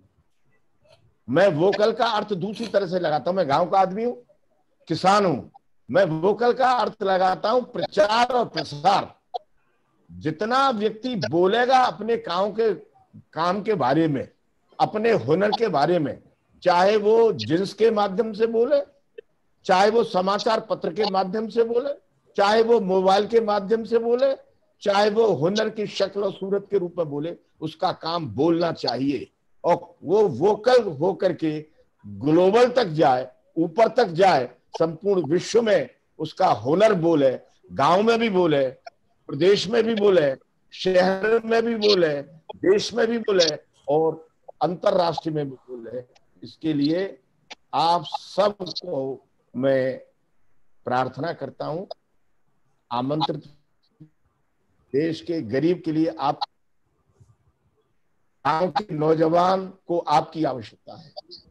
गांव का बहन और बेटी माता, उसको ये पता नहीं कि उसके हाथ में वो हुनर है कि वो अपने घर के काम काज को पूरा करने के बाद बीच में 4 घंटे 6 घंटे सूत काट करके और उसकी पौनी बना करके खादी ग्राम उद्योग में पहुंचा करके और वो एक बहुत अच्छा काम खड़ा कर सकती है। स्वयं सहायता समूह के माध्यम से गांव का गांव खड़ा हो सकता है।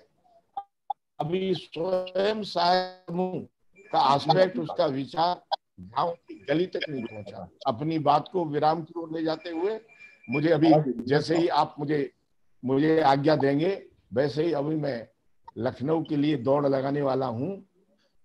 आपने मुझे आमंत्रित किया, आपके सुझाव मेरे पास आए। मैं आपको ये विश्वास दिलाता हूं कि आपके जो जो सुझाव हैं उनको मैं अंगीकार करूंगा।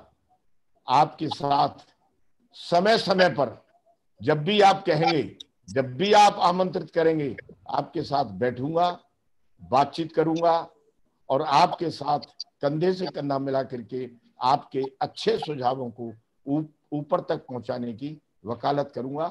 आज का कार्यक्रम सार्थक रहा, सफल रहा और अच्छा रहा। इसके लिए महेश्वरी जी के और महेश्वरी जी के जितने भी साथी हैं आयोजक, उनके लिए, और जितने लोग इस कार्यक्रम में जिन्होंने भाग लिया है और जिन लोगों ने इसको सुना है, उन सबको साधुवाद, धन्यवाद प्रकट करते हुए अपनी कृतज्ञता भी प्रकट करता हूँ। बहुत बहुत धन्यवाद। राम राम सा। Thank you Ram. मंत्री जी, इसके बारे में एक से दो बता बोलूं, हम लोग राजस्व के लिए काम करते हैं जी।